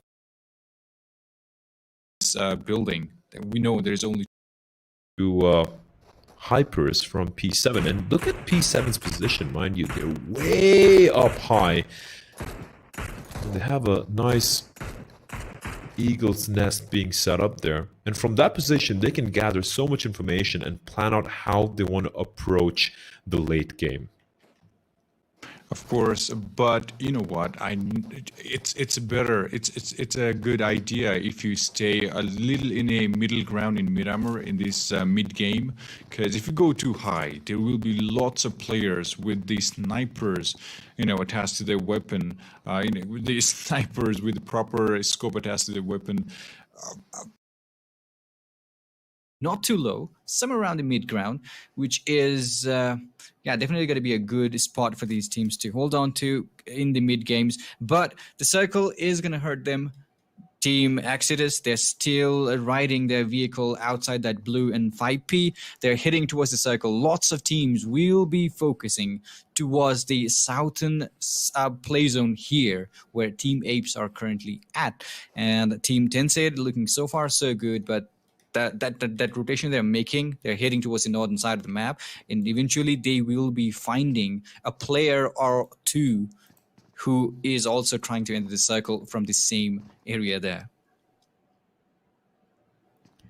Well, right now though, all these teams, they're pretty comfortable with where they are at the moment, just waiting for the blue zone to shrink in and for the next circle, the next safe zone to show itself before they make a play. Oh man, I really want to watch two-way face-off against Apes again. It was fantastic, the fight they had earlier on Sanhok, although no one really got knocked out there. And it's a battle for the first place, right? 2A right at the heels of Apes. Any shots being rattled off by Action? Apes are aware of this. Kanik, in the meantime, spotting out Reaper. Exodia, he's going to be blown up and taken down. Actually, it's going to be Hustler. He's going to steal that away from his teammate, and Exodia barely has time to reorient himself on his knees as he will meet his maker. Reaper X, Sam, Spursh, and Admiral. These are three. This is a team who have a real chance of qualifying for the playoffs clash, but can they face off against Ape is a question. Sanchir getting a little ahead of himself. He's gonna get taken down. Sam in return taking a lot of damage, but he will be alive for the time being. They're getting just hounded by the bullets. Very, very aggressive by Apes. Look at them just jumping and gunning and trying to hit these ridiculous shots, but they should be careful, because one thing we know about Reaper X, they might not be the top 3 team right now in the overall standings, but they do know how to take a fight. Yes, indeed. They know how to take a fight, and you know they've been taking so much damage, so many kills in the previous game as well. And Apes, they're just hammering down them. You know, they've got that higher ground advantage, looking for those kills. Yeah, Kanik just saved his teammate there. He saved his teammate there. He was about to be taken on. Sanchir was half a second away from being taken on by Sam, and Kanik comes running, and the very last second he saves his teammate. And it looks like once more Apes will be coming on the top in that fight. Action finishing off a couple of members as Equinox battling it out here in the meantime. Reaper X will be eliminated. Apes, man, that was a 4v4 fight, and Apes come out on top. They don't lose a single player again. It's just... They're nuts. They're actually nuts. And in the previous game, it was Astro Academy who stole the show. And now Apes are like, you know what? Screw you guys. We'll show what it can do. And we did say that they seem to be Erangel specialists. Well, they're showing that they're very comfortable on Miramar as well. Yeah, we can. They're like, okay, we can play in every single map. Doesn't matter what it is. Doesn't matter what it is. So we have a bit of fight breaking up here between Team Gravity and Team Hype. I believe that's somebody from Team Hype who's right ahead of him. Oh, that's an action movie scene right there. The car goes flying, but Hershey unable to blow it up. Oh, what are Equinox even doing? Archer in the vehicle. He gets in, he gets out. He gets out, he runs around, and he's going to take a lot of bullets to the side. Fortunately for him, he will still be alive and kicking. The vehicle, though, it has exploded, and he will have to find another way out from the pickle he finds himself in. Doki providing a bit of covering fire, and that's going to force Hershey away from the angle. And he's going to pop a few painkillers here. And Archer coming to his teammates' assist. And Hershey, what can he do? What can he do? Nothing is the answer. The last man standing for his team. And the nade from Equinox is going to finish it off. Equinox, 3 kills, 4 kills to the name. As we're down now to the final 9 teams in the server, 31 alive. Apes, all 4 alive, roaring, banging the chests. And they're on 8 points as well. Next circle, though. And it should be pretty comfortable for everyone here. No one really being caught out of position apart from Equinox, who still have to move in a little bit. Ooh. Yeah, Hersey feeling bad for him, though. Really feeling bad for him. He could have moved away from that place, but no. He's like, okay, I'm going to take some shots, and maybe I'm going to try to get some kills. Anyways, Team Sade, they've been eliminated, and now we're down to 9 teams, 30 players alive in the game. 5 power really close to Team Apes here. And Apes, they're taking control of the map from wherever they are. They're just slowly entering the circle, playing with the edges of the circle, not directly going, not directly trying to enter the circle towards the center of the circle. That's what I mean. And APES, they're playing good. They know there are players all around them. PeaklySeven, that's Hypes, who is really, really far away. He can do some damage to Team APES if he has some kind of weapons like snipers or something like that. If not, APES are pretty fine at the moment. 2A are pretty comfortable as well. They are inside of that circle, the 5th circle here, and they're gatekeeping Team Gravity. Spa is trying to jump, and Scooby, what are you doing? He gets taken down. Oh, that was so risky. Veno as well should be careful. Fortunately, he will escape. In the meantime, now APES coming under fire from a team up high. Top, trying to find a sliver, a gap between the vehicles to get a knock, and Wiz jumping up on top, taking the fight. That is so risky. Now both the 2 players from Team Gravity pinned down behind that burnt up buggy will have to heal themselves up. They have a bit of time to work with. They're still, well, not much time now. The circle's going to be shrinking in. How are they gonna extricate from themselves from this position? How are they going to make the way here inside the circle? Because 2A, they have the crosshairs trained on them. Yeah, actually, they have them pinned down. I hope they have pretty much good number of smokes in their backpack. That's going to be the only thing which will help them out to enter the circle. But looks like they don't have any, and they're just moving in the open spaces like that. Okay, they're going down. This should be it. There we go. Oh. Team Wipe comes in. There was nothing they could do. They needed a lot of smokes. Unfortunately, they had no utility, and Gravity will be decimated by Astro Academy. A Team Wipe coming in from them. A couple of knocks did take place, but 2A will be able to get the rest. Equinox, though, 4 kills, the 3 alive. They are in the circle as well. They should be careful, though, because very, very close by are Team Unity inside of the compound. Meanwhile, P7, they've been on top of this peak for quite a while, and now they need to rotate, and they're going to be rotating very, very smart, using the vehicles while also trying to make the way towards these cluster of trees and rocks to provide a little bit of cover to play the late, or rather the end game. But Unity, this compound, it's not fully in the safe zone, but it provides quite a bit of cover, and that is going to be something they want to hold on to for as long as possible. Yeah, of course, indeed. And Unity, look at that. Everybody's alive in the game. They are more comfortable inside this compound as well. And they must have seen a player from Team Exodus right ahead of him, who is also in a trouble because PeaklySeven is really close to them. And okay, Unity, they're fighting in every single direction. Looks like they're finding Equinox as well to the other side of the road. These are some pot shots when came with Rufus. Is so unlucky that every time he takes a shot, the player just ducks down, or else it would definitely be a headshot for him. Equinox, though, they have that little bit of a trench for the moment, but as you take a look at a circle, 6th circle is going to be coming on up, and no, everyone has to move here. It's not looking good, and there's only one team inside a safe zone at the moment, and I do believe, I'm not sure who that is, but you can take a look at a circle there. Yeah, that's actually Exodus, by the way, who is currently inside the circle. And every other teams, they're still outside, but we could see Team Hype or Team Astro Academy fighting anytime soon, while Team Exodus, he just, look at that. I believe that's Swan, right? Yeah. He's all alone by himself. He's looking good, and he's got that cover, the buggy. It's not completely exploded. If somebody tries to explode that vehicle, he's pretty much done for. So needs to be really careful on that one. However, we have a couple of teams down here who is trying to enter the circle from the western side of the map. That's a Hype, and Equinox still looking good.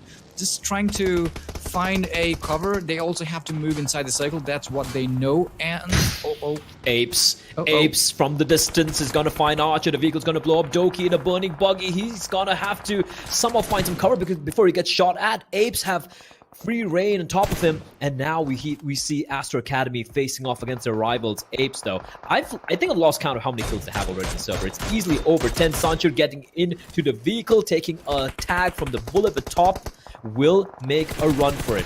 He wants to group up with the remaining members of his team as Kanik finds Swan, and I do believe that is going to be it for Equinox 922. We're down to the final 3 teams. APES on 19 kills. Holy Christ, what? 19 kills. And Unity, all 4 still alive. Astro Academy and 4 with 3 members still in the running. And APES, they're the only team so far in the tournament who managed to get 20 kills, which was, I do believe, on day 1. And it looks like we might be seeing it taking place once again here. Apes are on a rampage. They are on a warpath. And whoever stands in their way, they are just sweeping them aside. Final circle is going to be upon us in the next minute or so. All the three teams right now almost in the circle. 2A have to move in a little bit further though. They're right outside the periphery of the circle at the moment, but they're going to have to make a move. But the problem for them is they don't have much cover to work with, as Unity once again coming under fire. Sanchir cooking the nade. He lobs it up high. I don't know if it's going to land there though. Yes, it will! It will! Reefus gets knocked down. No mercy though. Still alive. He's going to try and go for the res. The Molotov's going to sail on in, and that's going to be miserable. It's going to blow up the vehicle as well. And he is single-handedly making life so rough indeed for the side of his opponents. Unity, the lose one. Easy win on his knees as well. And V will, however, find 2A. He's taking fight with 2A. In the meantime, it's a 3-way battle royale. And we're down now to the final 9. It's a 4v3, v2. And it's looking very good for Apes as Kanik gets another kill. And this time it's on to Pika. Yeah, usually when we see a 3-way battle, people tend to clear the right or the left, right? But Apes, they're like controlling every single direction. They're just fighting in every single direction. And that we know that grenade was simply amazing. Unity down here. Apes, however, also taking some damage here by Unity. 2 players only left for Team Unity. Oh my god, what are they gonna do? There's a Molotov again. Oh my goodness. I don't know what they're gonna do. They have a player they can res. The problem is, if they try to go in for the res, that's an opportunity for Apes to just jump on them, and EasyWin's gonna do that. He's gonna crawl his way. He's using that tree and the smoke as cover. Can he find No Mercy in time? It looks like he will. Hustler with the AWM. Sanchir with the Car 98. He finds EasyWin. EasyWin is trying to go in for, trying to push in with his teammate, but he gets taken down. Damage being dealt. Kanik will be dropped by No Mercy. And Sanchir with the Car 98 taking shots. No scopes towards No Mercy. No Mercy. The Molotov's a dead giveaway. He's been spotted out. Sanchir, is he going to go for the Car 98? He goes for the Car 98 shots. He has a gun. He has an assault rifle to work with, but he's going for the style point. It's all in No Mercy. And he's going to find one. Can you find more? 2 drops now. It's a 1v2 basically. And No Mercy trying to finish off the players. They're trying to get those points. He has that AK to work with. And it's going to be the nade to finish it off. Apes not even looking to take the fight. What a game from Apes Incorporated. They completely obliterated every single team in the server. 39 points, 24 kills. Oh my goodness. I don't know what to say. You know, Apes and Astra Academy, they're like, okay, you got 18 kills in the previous game. We're going to break that mark. We're going to get more than you. And 24 kills for Apes with a chicken dinner. What a game that was. And Sanchir, was he trying to get that style points in the end? The chicken dinner and with the Car 98? He was just going for Car 98 shots against a guy pushing up against him with an AK. What an absolute lunatic. The MVP, it's got to be someone from Apes, right? And it's going to be White. 8 kills! 8 kills. I think that could be the record. I will need production to verify that fact. 1,130 points of damage, 4 assists as well. White was on an absolute tear. As we take a look at the top 4 players, and I'm going to be surprised if it's not all Apes. There we go. All 4 members of Apes will claim the kill leaderboard standings for this particular matchup. 8 for White, 6 for Kanik, 5 for Sanchir, 5 for Hustler. A dominant performance. That is just an alpha move coming in from the side of Apes Incorporated. And I gotta say, the Mongol Horde, it rides again. These Mongolians are just something else. And I know we haven't hit the playoffs yet, but I kind of feel like I know who my favorites are gonna be. I kind of feel like I know exactly who my favorites are gonna be in this tournament, Clash. Uh-oh, is it going to be Apes? Or is it going to be a surprise? Okay, let's keep it a surprise. It's Apes. I'm going to put my money where my mouth is. It has to be Apes. It's incredible. Till the end, taking so many fights and still coming out on top unscathed. At the end, they had all 4 players alive, mind you. Let's take a look at the match standings, though. And Apes, 39 points. This just makes me want to cry for everyone else. Astra Academy didn't have a bad game. They had a pretty solid game, coming in 3rd in placement points, 4 kills, but 14 points. They have more points than the top 2 teams combined. They have the second and third teams combined. They have almost the same number of points as the second, third, and fourth teams combined. That's 41 for Equinox, Astro Academy, and Team Unity. And APES are on 39. It is... I know we're supposed to talk about the other teams here, Clash, but I don't even know what to say. I'm literally at a loss for words. APES, they're like... This took like 1/3 of the lobby by themselves. 24 kills. Can you imagine that?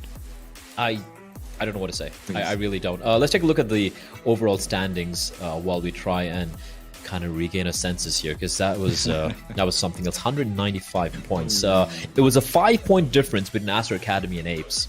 5-point difference. And now it's 28 points if my math is correct. That is ridiculous. Astro, though, standing strong on top. Pain Gaming, you got to give it to Pain. They've only played 8 games, right? And they're going to be playing tomorrow, yet they still hold on to that 3rd spot. So they're a team you're going to have to keep an eye out for tomorrow. Unity in the 4th place, 5 Power in 5th, PeaklySeven in 7th. Sorry, in the 6th place, my bad. Team Gravity and Nightmare to finish off the top 8. Nightmare, though, they've slowly but surely been holding on to the top 8 spot, despite the fact that they have more games to be played tomorrow. EpicGaming in the 9th place. For me, it's more about teams like Exodus, Tenshade, and Wonkru, right? And even Reaper X. Actually, yeah, Reaper, but they did get DQ'd for the 1 game, which is why they have only 10 games played. The problem with these teams are WC, KTM Rage, and Exodus, and Tenshade, and Wonkru. Sure, they're right now in the top 16, right now, but they're not going to be playing tomorrow, and they have only 1 game remaining to be played today. That means it's a real chance they can be knocked out of the top 16 when you have the other teams from the other 2 groups who are going to be playing tomorrow, right? Yeah, of course, because 80 points, I think they're going to break it, those points, those barrier, because who is not here, the below top 16, the teams down there, they're not that far behind as well, almost close to that 60 points. They will be starting with just about 20 points difference with these teams. So that's going to be a really close call tomorrow. By the way, Team Hype, that was it looks like today is a good day for Team Hype, but it's definitely not going to be enough. They should have been doing those things from the early days, but now a little too. It's not looking good. Yeah, too late. I got to give kudos to Equinox 922 though. They were at the very bottom of the leaderboards, and right now, 18th place. Now, sure, I mean, even if they have a very good game, the next one, and they might crack the top 16, and they still might not qualify, right? Because it's a final game. While they have other teams like Battalion 5, Ignore, Nikon, and Way to Conqueror who are going to be playing tomorrow. But the fact, if they're able to crack top 16, even if it means only for 1 day, I'd be very happy for them, considering how they struggled for so long initially. And let's take a look at the final page here of the rankings, where we have Yocto, Eclair, TGT, and VelociRaptor. Sure, they're at the bottom right now. Sure, their hopes of qualifying look very, very slim indeed. But you know what? They still have 1 more day to play, Clash. Yeah, of course. And I'm really impressed by Team Equinox, by the way. They started with only 15 points. Only 15 points. Now they're looking good with 61, all the way up to the 18th place, something like that. That is huge, That is huge coming from teams like Equinox. Because the way they played in the previous days, it was simply not enough for them. That was simply amazing today. There was indeed fantastic stuff coming in from the side of APES Incorporated and quite a number of these teams. And now we do enter the final game of the day. It is also the final game for 8 of these teams. The teams playing here today won't be playing tomorrow. That means this is the final opportunity to get as many points as possible. The last hurrah, some people might say, for a couple of these teams. So we're going to be finding out how that's going to pan out after a quick break, because after that, we've got Erangel.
Let's get it.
We're back once more in the pleasant evergreen fields of Erangel, the final game, the final map of the day here in day number 5 of the PMCO Wildcard Spring Split 2021. My name is Blair. Once again, joining me is going to be Clash Pod 47. And Clash, it's been a hell of a game. We're going to be jumping into Erangel here again. And can we see the Apes pop off once more like they did at Miramar? 24 kills. I'm still recovering from what we witnessed there. It was just complete obliteration from the side of the Apes. And the plane path going to be from Kameshki, going to be heading towards military base.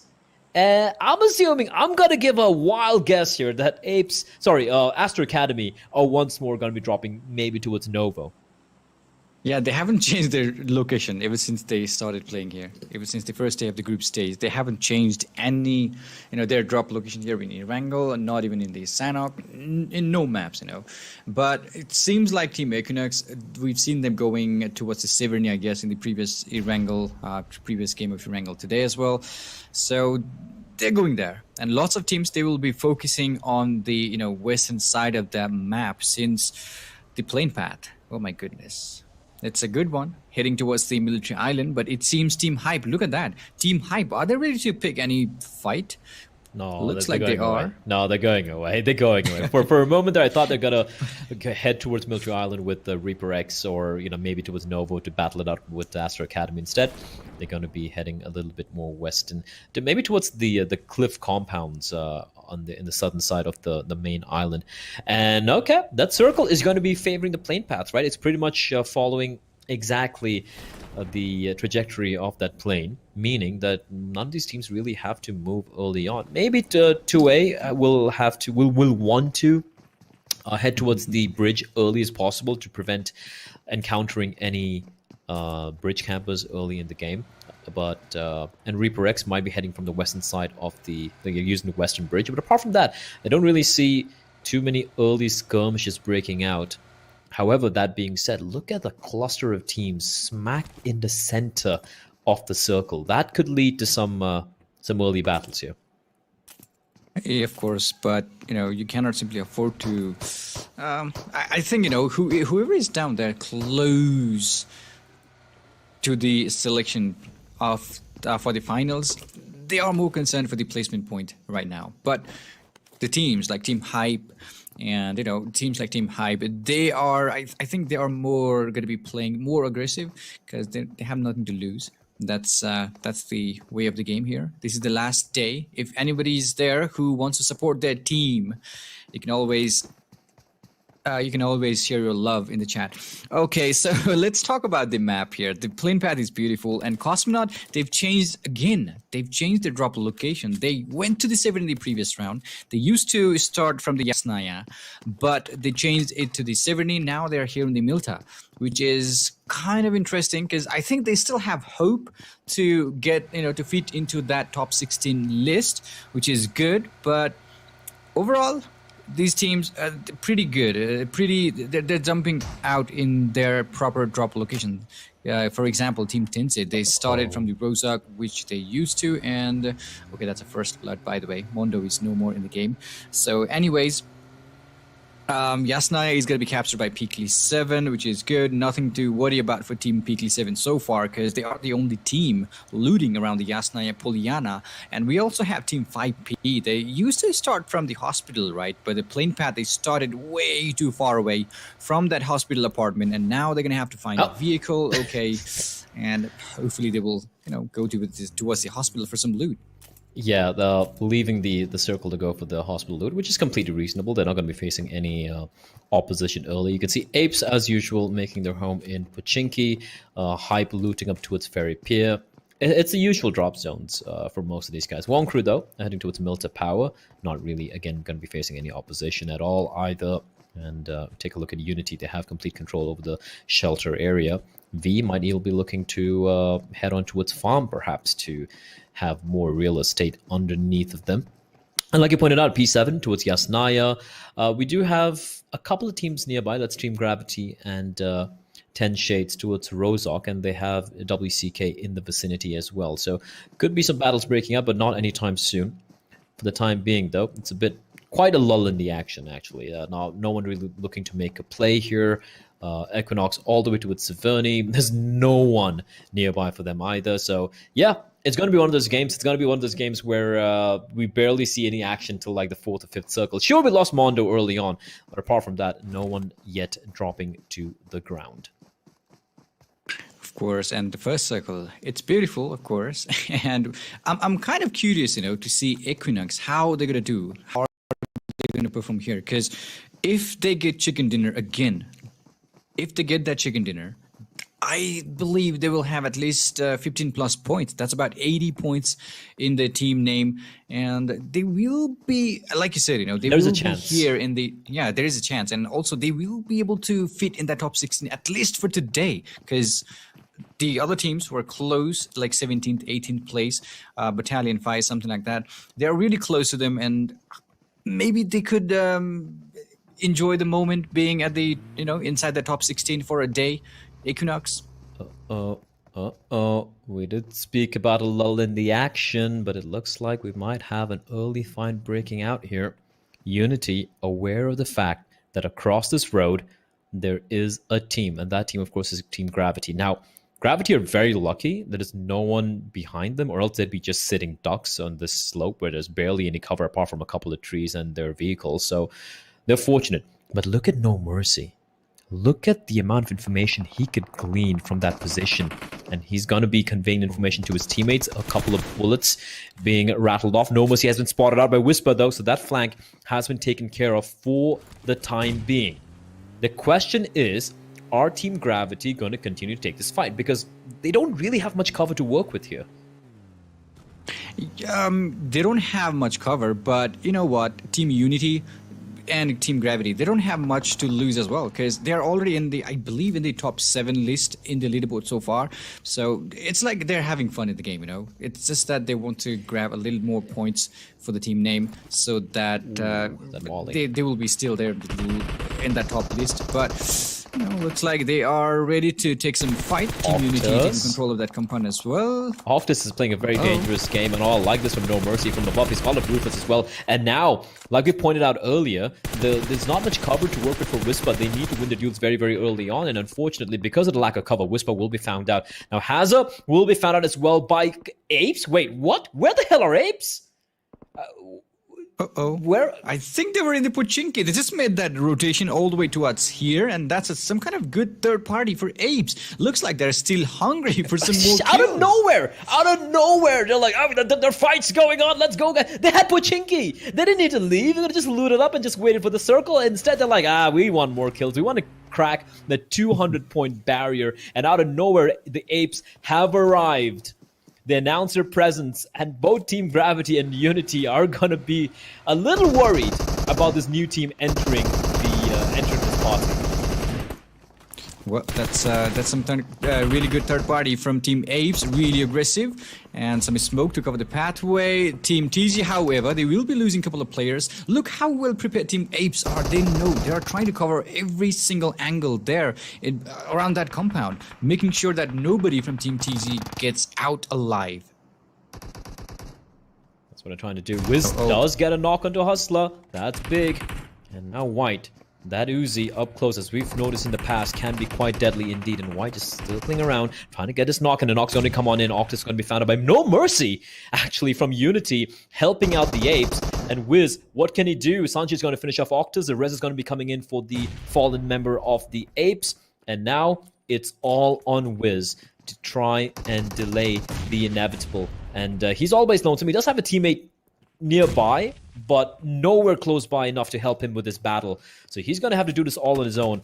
And look at the amount of nades that Apes have. They're just trying to just completely destroy him with the nades without having to see him. And Unity's taking that opportunity to rattle off a few bullets from the distance. Wiz, though, still staying alive. Whisper did he just fall to his knees on his own? Yep. Yes, he did. That leaves Wiz all alone. What can he do? He's trapped like a rat in the cellar. This is definitely not looking good for Team TZ. He's waiting. Look at that. He's just waiting. But Apes, looks like they're not. Oh, it's not looking good for Team Gravity. Trust me. That's a beautiful nade by Apes. The Hustler goes down as well. Oh my goodness. Whisper is so far away. There is nothing Wiz can do to help him out. Team Apes, they have this compound completely surrounded, and Unity will be taking that kill. So is Wiz. He's gonna go down as well. Unity, they must be happy that they left that compound in time, because Apes did all of a sudden, out of nowhere, they just landed there. They just crashed into the compound, taking everybody down. Unity, however, they got lucky. They got lucky not to be there in the compound, but what do you do when you're like, you're in your home, you're just chilling, you're having a fun time, and then a bunch of apes come knocking at the door and they just kick you out? Like, you do nothing, you just run away. Like, you can't deal with these guys. And Unity, I feel this is a right play, right? They stole a couple of kills away by taking down Team Gravity, stealing a kill away from Team Apes. And they're just going to leg it. They don't want to stick on around. And instead, they're going to be taking a fight with Wonkru. And Bunny is no more. Okay, there's a player down for... Oh, and there's a whole team from Wonkru. Oh. And Unity, they've found it. Reefus is nearby as well. Reefus, they have them surrounded. They have them completely surrounded. V's going to be rattling off a few bullets as well. And Unity... like a pack of well-trained wolves. And look at Apes! Apes are they're pushing in as well. They've left the compound. They want to get all the kills they can. They're still pushing, still holding the forward button and pushing on up towards Unity. Unity's like, can you just leave us alone? You took our house. Now you're coming after us. Just leave us alone, for Christ's sake. But it's not happening. The Apes, they are bloodthirsty. They have that berserker rage in their eyes, and they want more. They're absolutely dominating here. They're so confident. They're going all over the map, you know. They don't care where the fight is being taken. They are taking the fight towards the enemy. It's so apes here. And Sanchir making that huge flank. It could be a huge problem for Unity and Wonkru as well, since Team Apes are slowly going to be surrounding these players from every single direction. White though with the perfect nade. I think that's it for Unity. Oh, they still have Reefers. They still have a couple of players alive. And look at them just pushing on in. They notice another team nearby. They know Wonkru's nearby. And they still don't care. They take a fight with another team. And now it's going to be Saiyan from Hype who will be knocked out. Apes, stop it. Like, come on. Give them a chance, man. They've crossed 200 points, by the way. They were 195. Now they're on... They've got the 5 points. They've guaranteed a 200 points. The first team to reach 100 points. The first team to reach 200 points as well in the leaderboard. And now Hustler pushing in all alone, taking the fight with Hype. The two members of Hype in these two buildings. Hustler, that nade didn't quite go the way he expected it to. But just look at how aggressive they are. How bloodthirsty they are. Just wanting to get every single kill for themselves. But that's the confidence, you know, when you are at the top of the leaderboard, that's some kind of confidence you have and you should have. And Apes, looks like they're very much confident, pushing every single compound, trying to get as many kills as possible all around the map. They're not even playing as a team. Look at that. They're all split one at a time. They're taking a compound and slowly, it seems Team Hype are going to be fighting with Team Apes. Kangaroo. He's ready. He's taking the TPP advantage. I don't think he knows there is a player behind. Really well played by Team Apes. Taking a boost to his building though. Uh-oh. It's not looking good for them. Oh my god. Finds another player. Kangaroo, he might just do this all on himself. Jumping shots come in from the player there, but Kangaroo taking the fight, and he's gonna fight all three. That is brutal from Kangaroo. This is why they've gone in all individually, Clash. They don't need their team. Each ape is strong enough to take down an entire team on their own. Kangaroo will finish it off. He's gonna get the team wipe all by his lonesome. Helped out a little bit by Hustler, but 3 knocks for him and Apes. The game has just started, man, and they have 9 kills already. All the other teams combined have 4. That's it. Of course, you know, Apes, they're looking pretty good at the moment. Everybody alive as well. 9 kills already, and Apes together is strong. Come on, just forget about it. Apes, they're strong. Whether they are together or not, they are strong. And that's what we've seen so far here. Apes, I believe they're still hungry for some more kills, but Equinox, in the process of looting some drop, you know, and rotating all around the map, I'm really curious if Apes are going to find Equinox. Because if Equinox tries to, you know, get the chicken dinner here in the last game of the day here, they may be able to climb up into that top 16 list. But Apes, since they are hunting these players, since they are all, you know, moving all around the map, if they find Equinox, will they be able to defend? That's the question. I'm really curious to see Apes versus Equinox at this moment of time. I don't think it's going to Although they're too far away, of course. Yeah, I really don't think anyone's going to be able to hold their own against Apes, to be honest, the way it's playing out right now. They're not even playing for the circle. They're not even playing for the chicken dinner. They're just playing for the kills, and they're winning it every single darn time. We have Cosmonauts. They can hear the vehicles. Apes are in their vehicles, and Cosmonauts, are they going to take any shots is the question. If they do, Apes are going to be very happy to take the fight with them. They're just going to get off the vehicles and take the shots at Cosmonaut, and that's what's going to happen. They've actually found the compound, so for the time being, they're okay, but they're still not in the circle, though. They're not still in the safe zone, so they need to move on in a little bit further. Unfortunately for Team Apes, there's not much cover to be found immediately next to them. An MK14 for Exodus and Silas. Is he going to retrieve it? I hope it does. Yes, he will. Or maybe Ackley did. I'm not too sure. But I would love to see the MK14 in action as... here we go. Cosmonauts taking the fight. Molotovs will be cooked and tossed on into the direction of Apes. But Apes with a nade is so darn good. Sibo getting rattled with the HE right next to him. And he's tossing in everything he has as well. When Cosmonaut fired a couple of bullets towards Apes, that was not the bullet. That was like beacon. Come on, we are here. Kill us. Something like that, and apes are slowly gathering towards Team Cosmonaut. And we have a couple of teams down here towards the northern eastern side of the Rozhok, by the way. 3 teams, to be honest. That's Equinox, Reaper, and Team Sade. And Team Sade and Equinox, they are currently so, at the bottom of the league standings, overall standing here. However, Reaper, they're looking so far so good, patiently waiting for these teams to fight out, and probably this squad house could be a space for them to hold on to. Well, it's not looking good. Not looking good for the Equinox. A player is down for the team. It's not looking good at all, and he's going to get pushed as well. There's no one in his building to help go for the res. And that means Reaper is going to get a free kill. Kangaroo will fall. Meantime, another team has joined the fray. It is going to be Astro Academy. Now, I believe 10 Shade should have spotted them out. They are out in the open next to the small mini bridge. And they're aware that taking this fight is very risky because they don't really have much cover to work with. Scooby is going to... Wait, what? What? Okay, 2 players down. 2 players out for 5 power. Did he blow his own team? I don't know what's going on. That was some kind of accident, I guess. They must have, misfired it. But, I think at 2A, they are trying to hold on to that place because the circle is upon the southern side of the map towards the Rozhok, right? And there are a couple of teams who is currently on the other side. And the only way in is that breeze. That's what... They must be thinking, okay, let's go down there and let's camp the Rozhok breeze. We don't see such kind of things here in the game, but oh my goodness, Vino, look at that. He just... What is he doing under the breeze? He's staying alive. That's what he's doing. Well, he's got his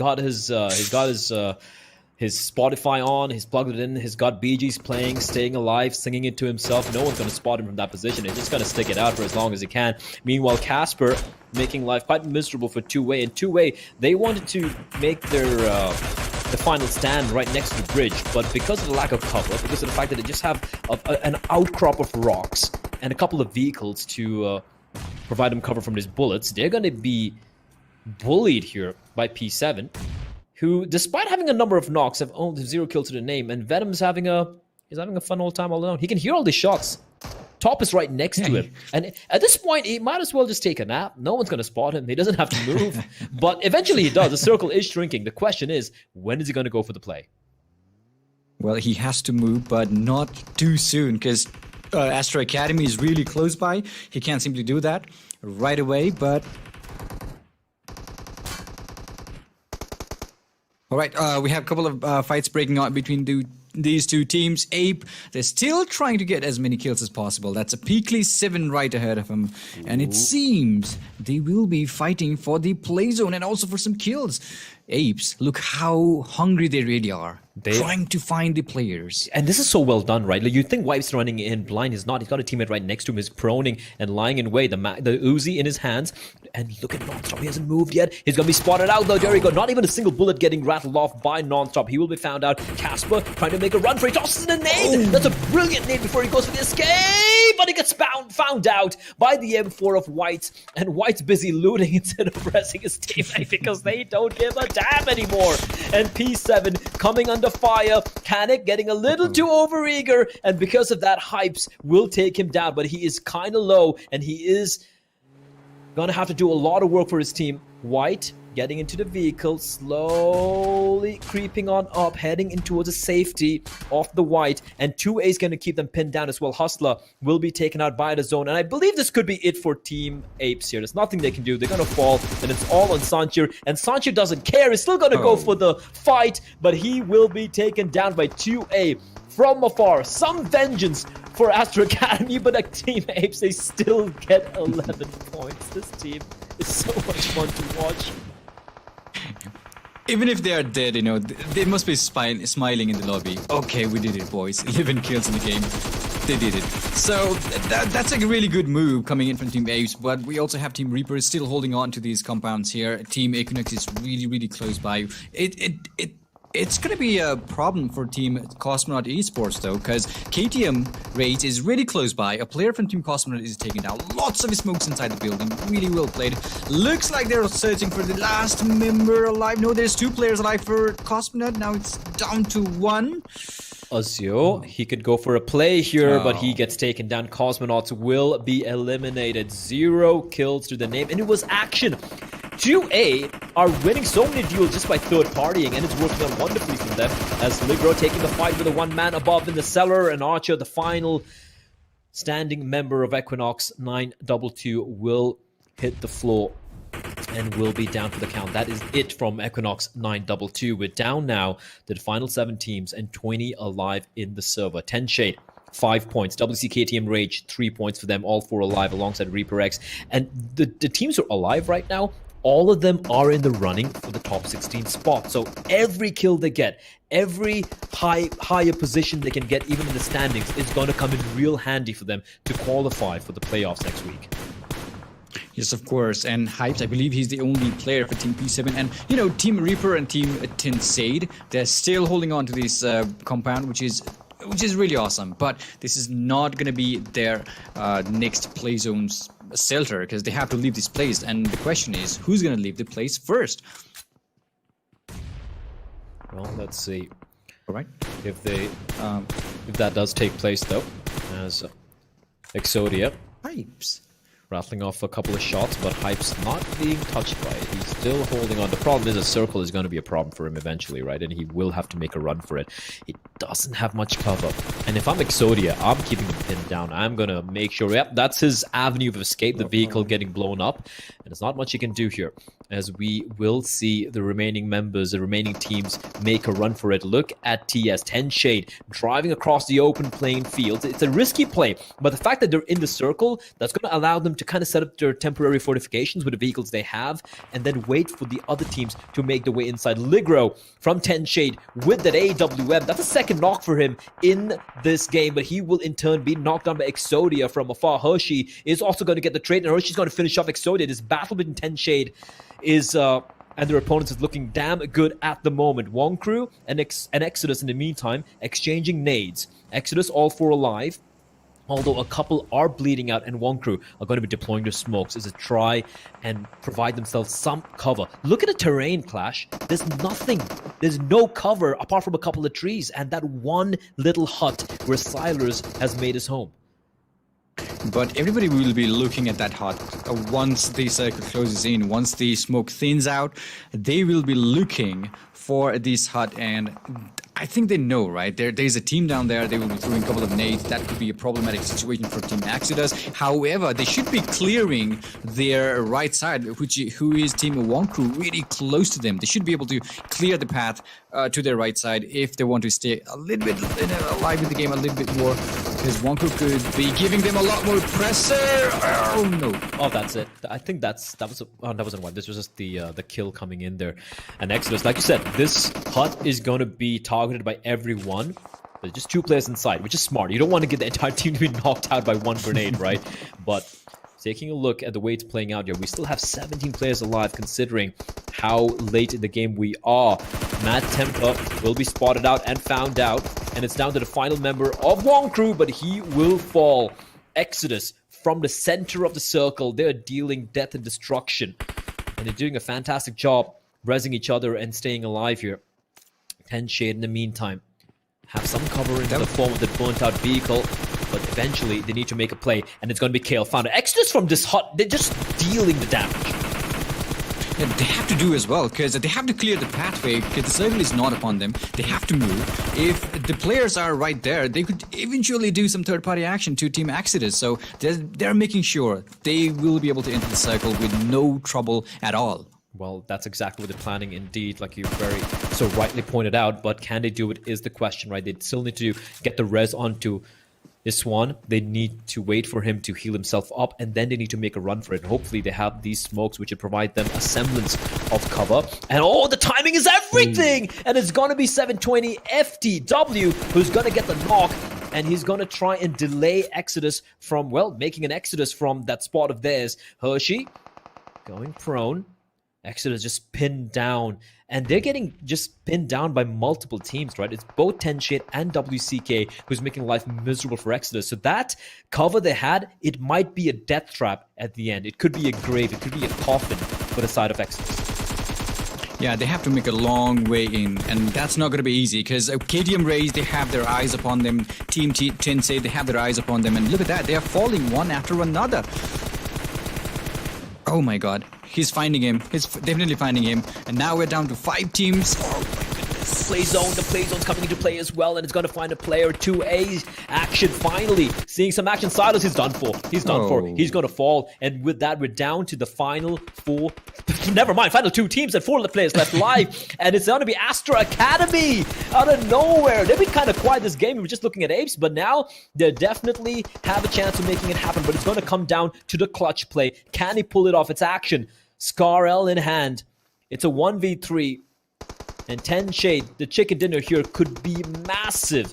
Nade will be deployed. He's going to go to the vehicle. And now, action. What can he do? Smoke's being deployed as well. They're just throwing in the nades, and the nades are going to be dealing quite a bit of damage. Action creeps away from the nade, but the nade's everywhere. What can he possibly do? He's going to try and crawl his way to safety. That should be it. That should be it. A sliver of HP is all action has. He's being bullied by these grenades, and there you have it. Artillery bombardment from 10 Shade.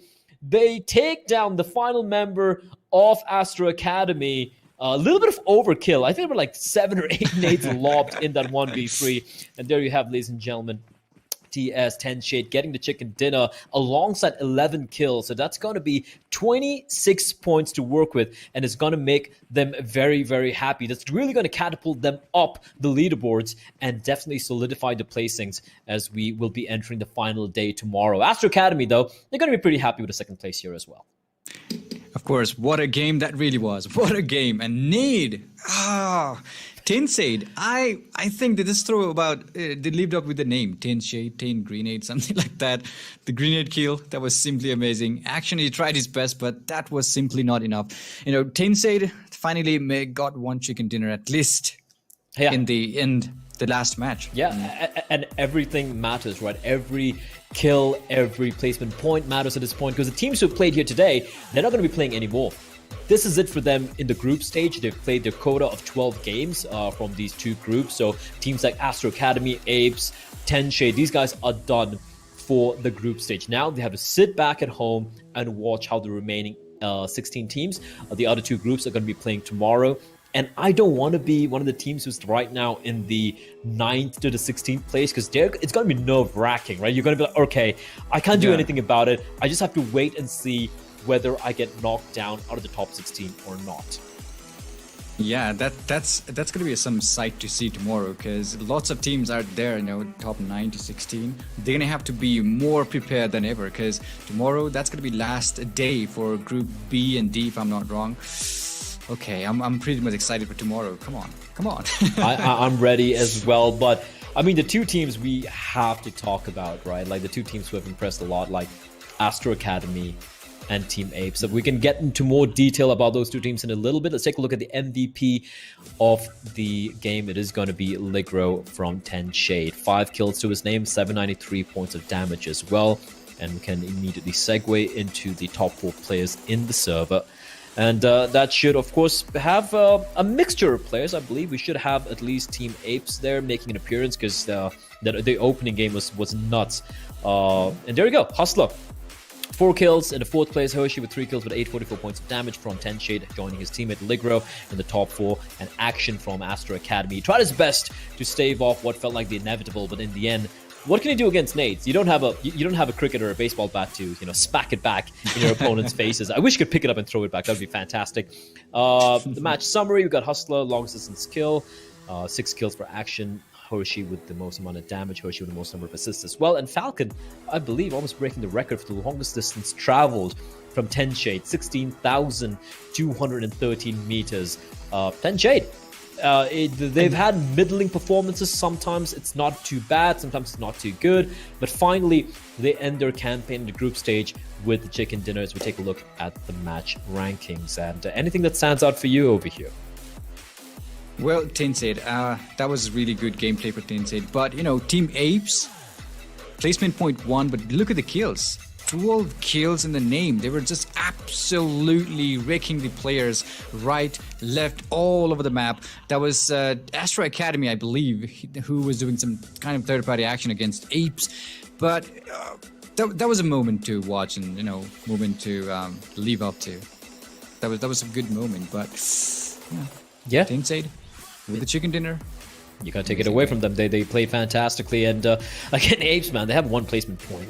Like, they're the only team in the top 8 here in the game who has one placement point, but they still have 12 kills. Absolute brutality from our friendly Mongolian Apes. Team Unity, they've been very quiet, man. Like, today was the day for them to kind of fortify their position in the top 8, top 16. And Team Gravity as well, the Unity and Gravity, they had the chance to make something work. It didn't pan out. Equinox, it ends with a bit of a whimper, but they did manage to bounce back from the bottom of the leaderboard to kind of like the middling area. So some face being saved there. Cosmonauts, 1.5 power. Very quiet day actually today for them, apart from I think one map where they had a number of kills. But just not able to get this consistent ranked placings.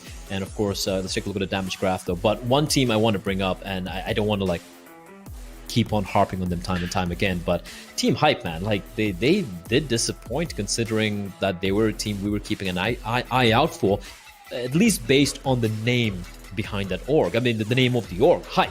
They are a known name. Of course.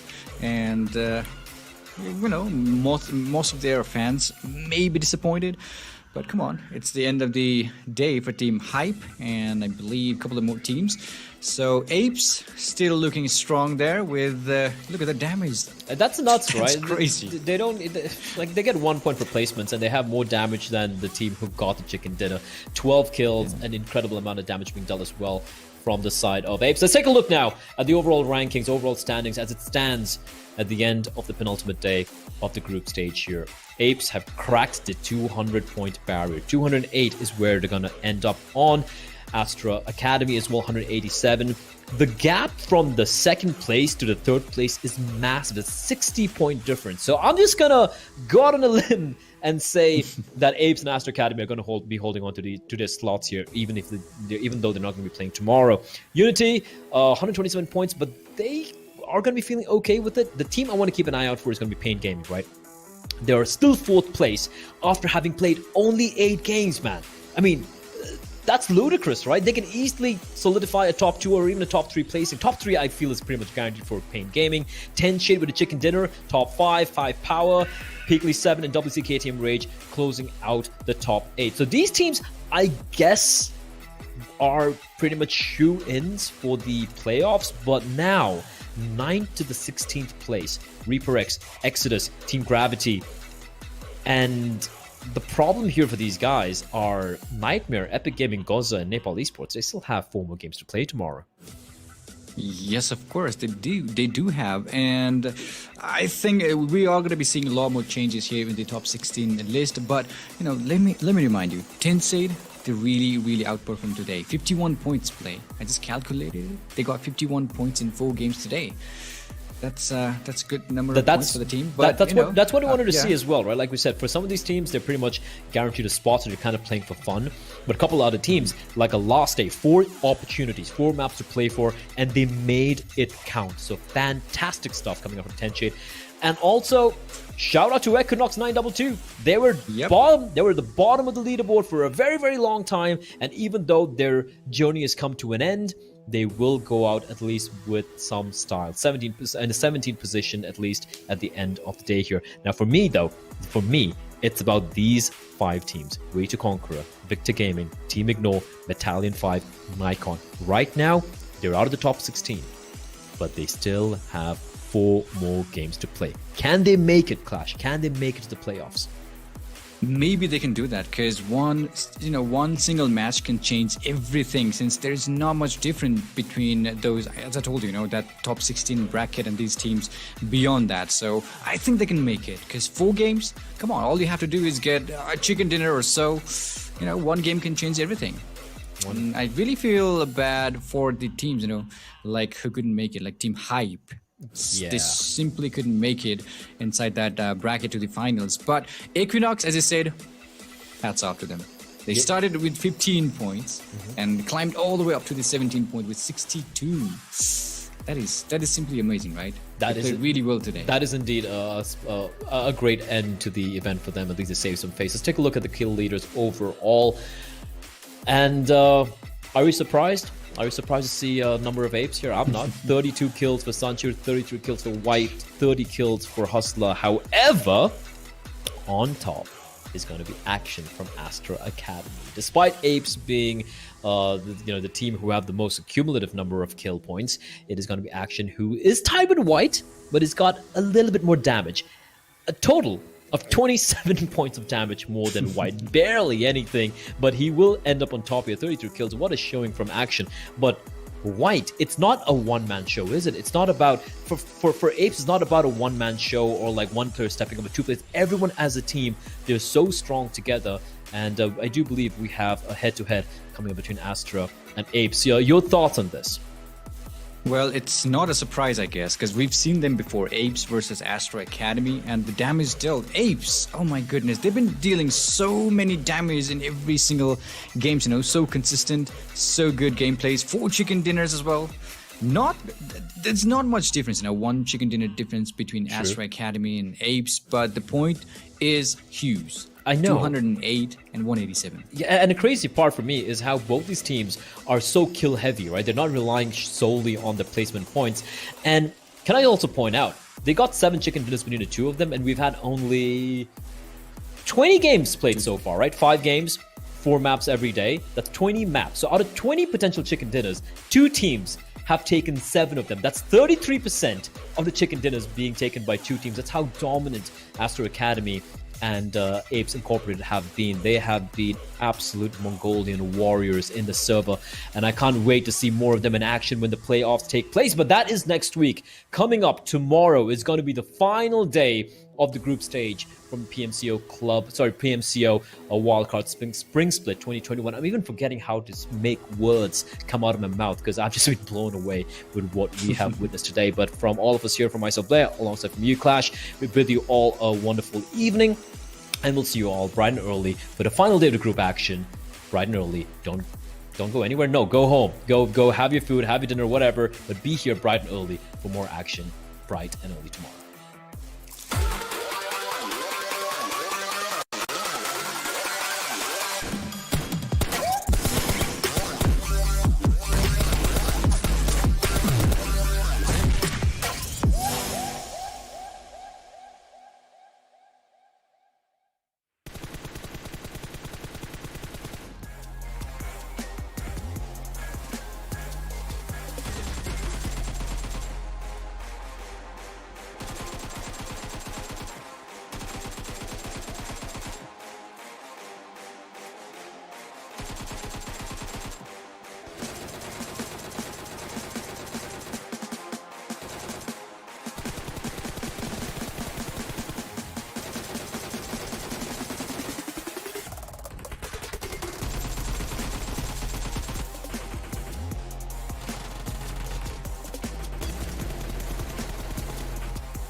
Let's get it.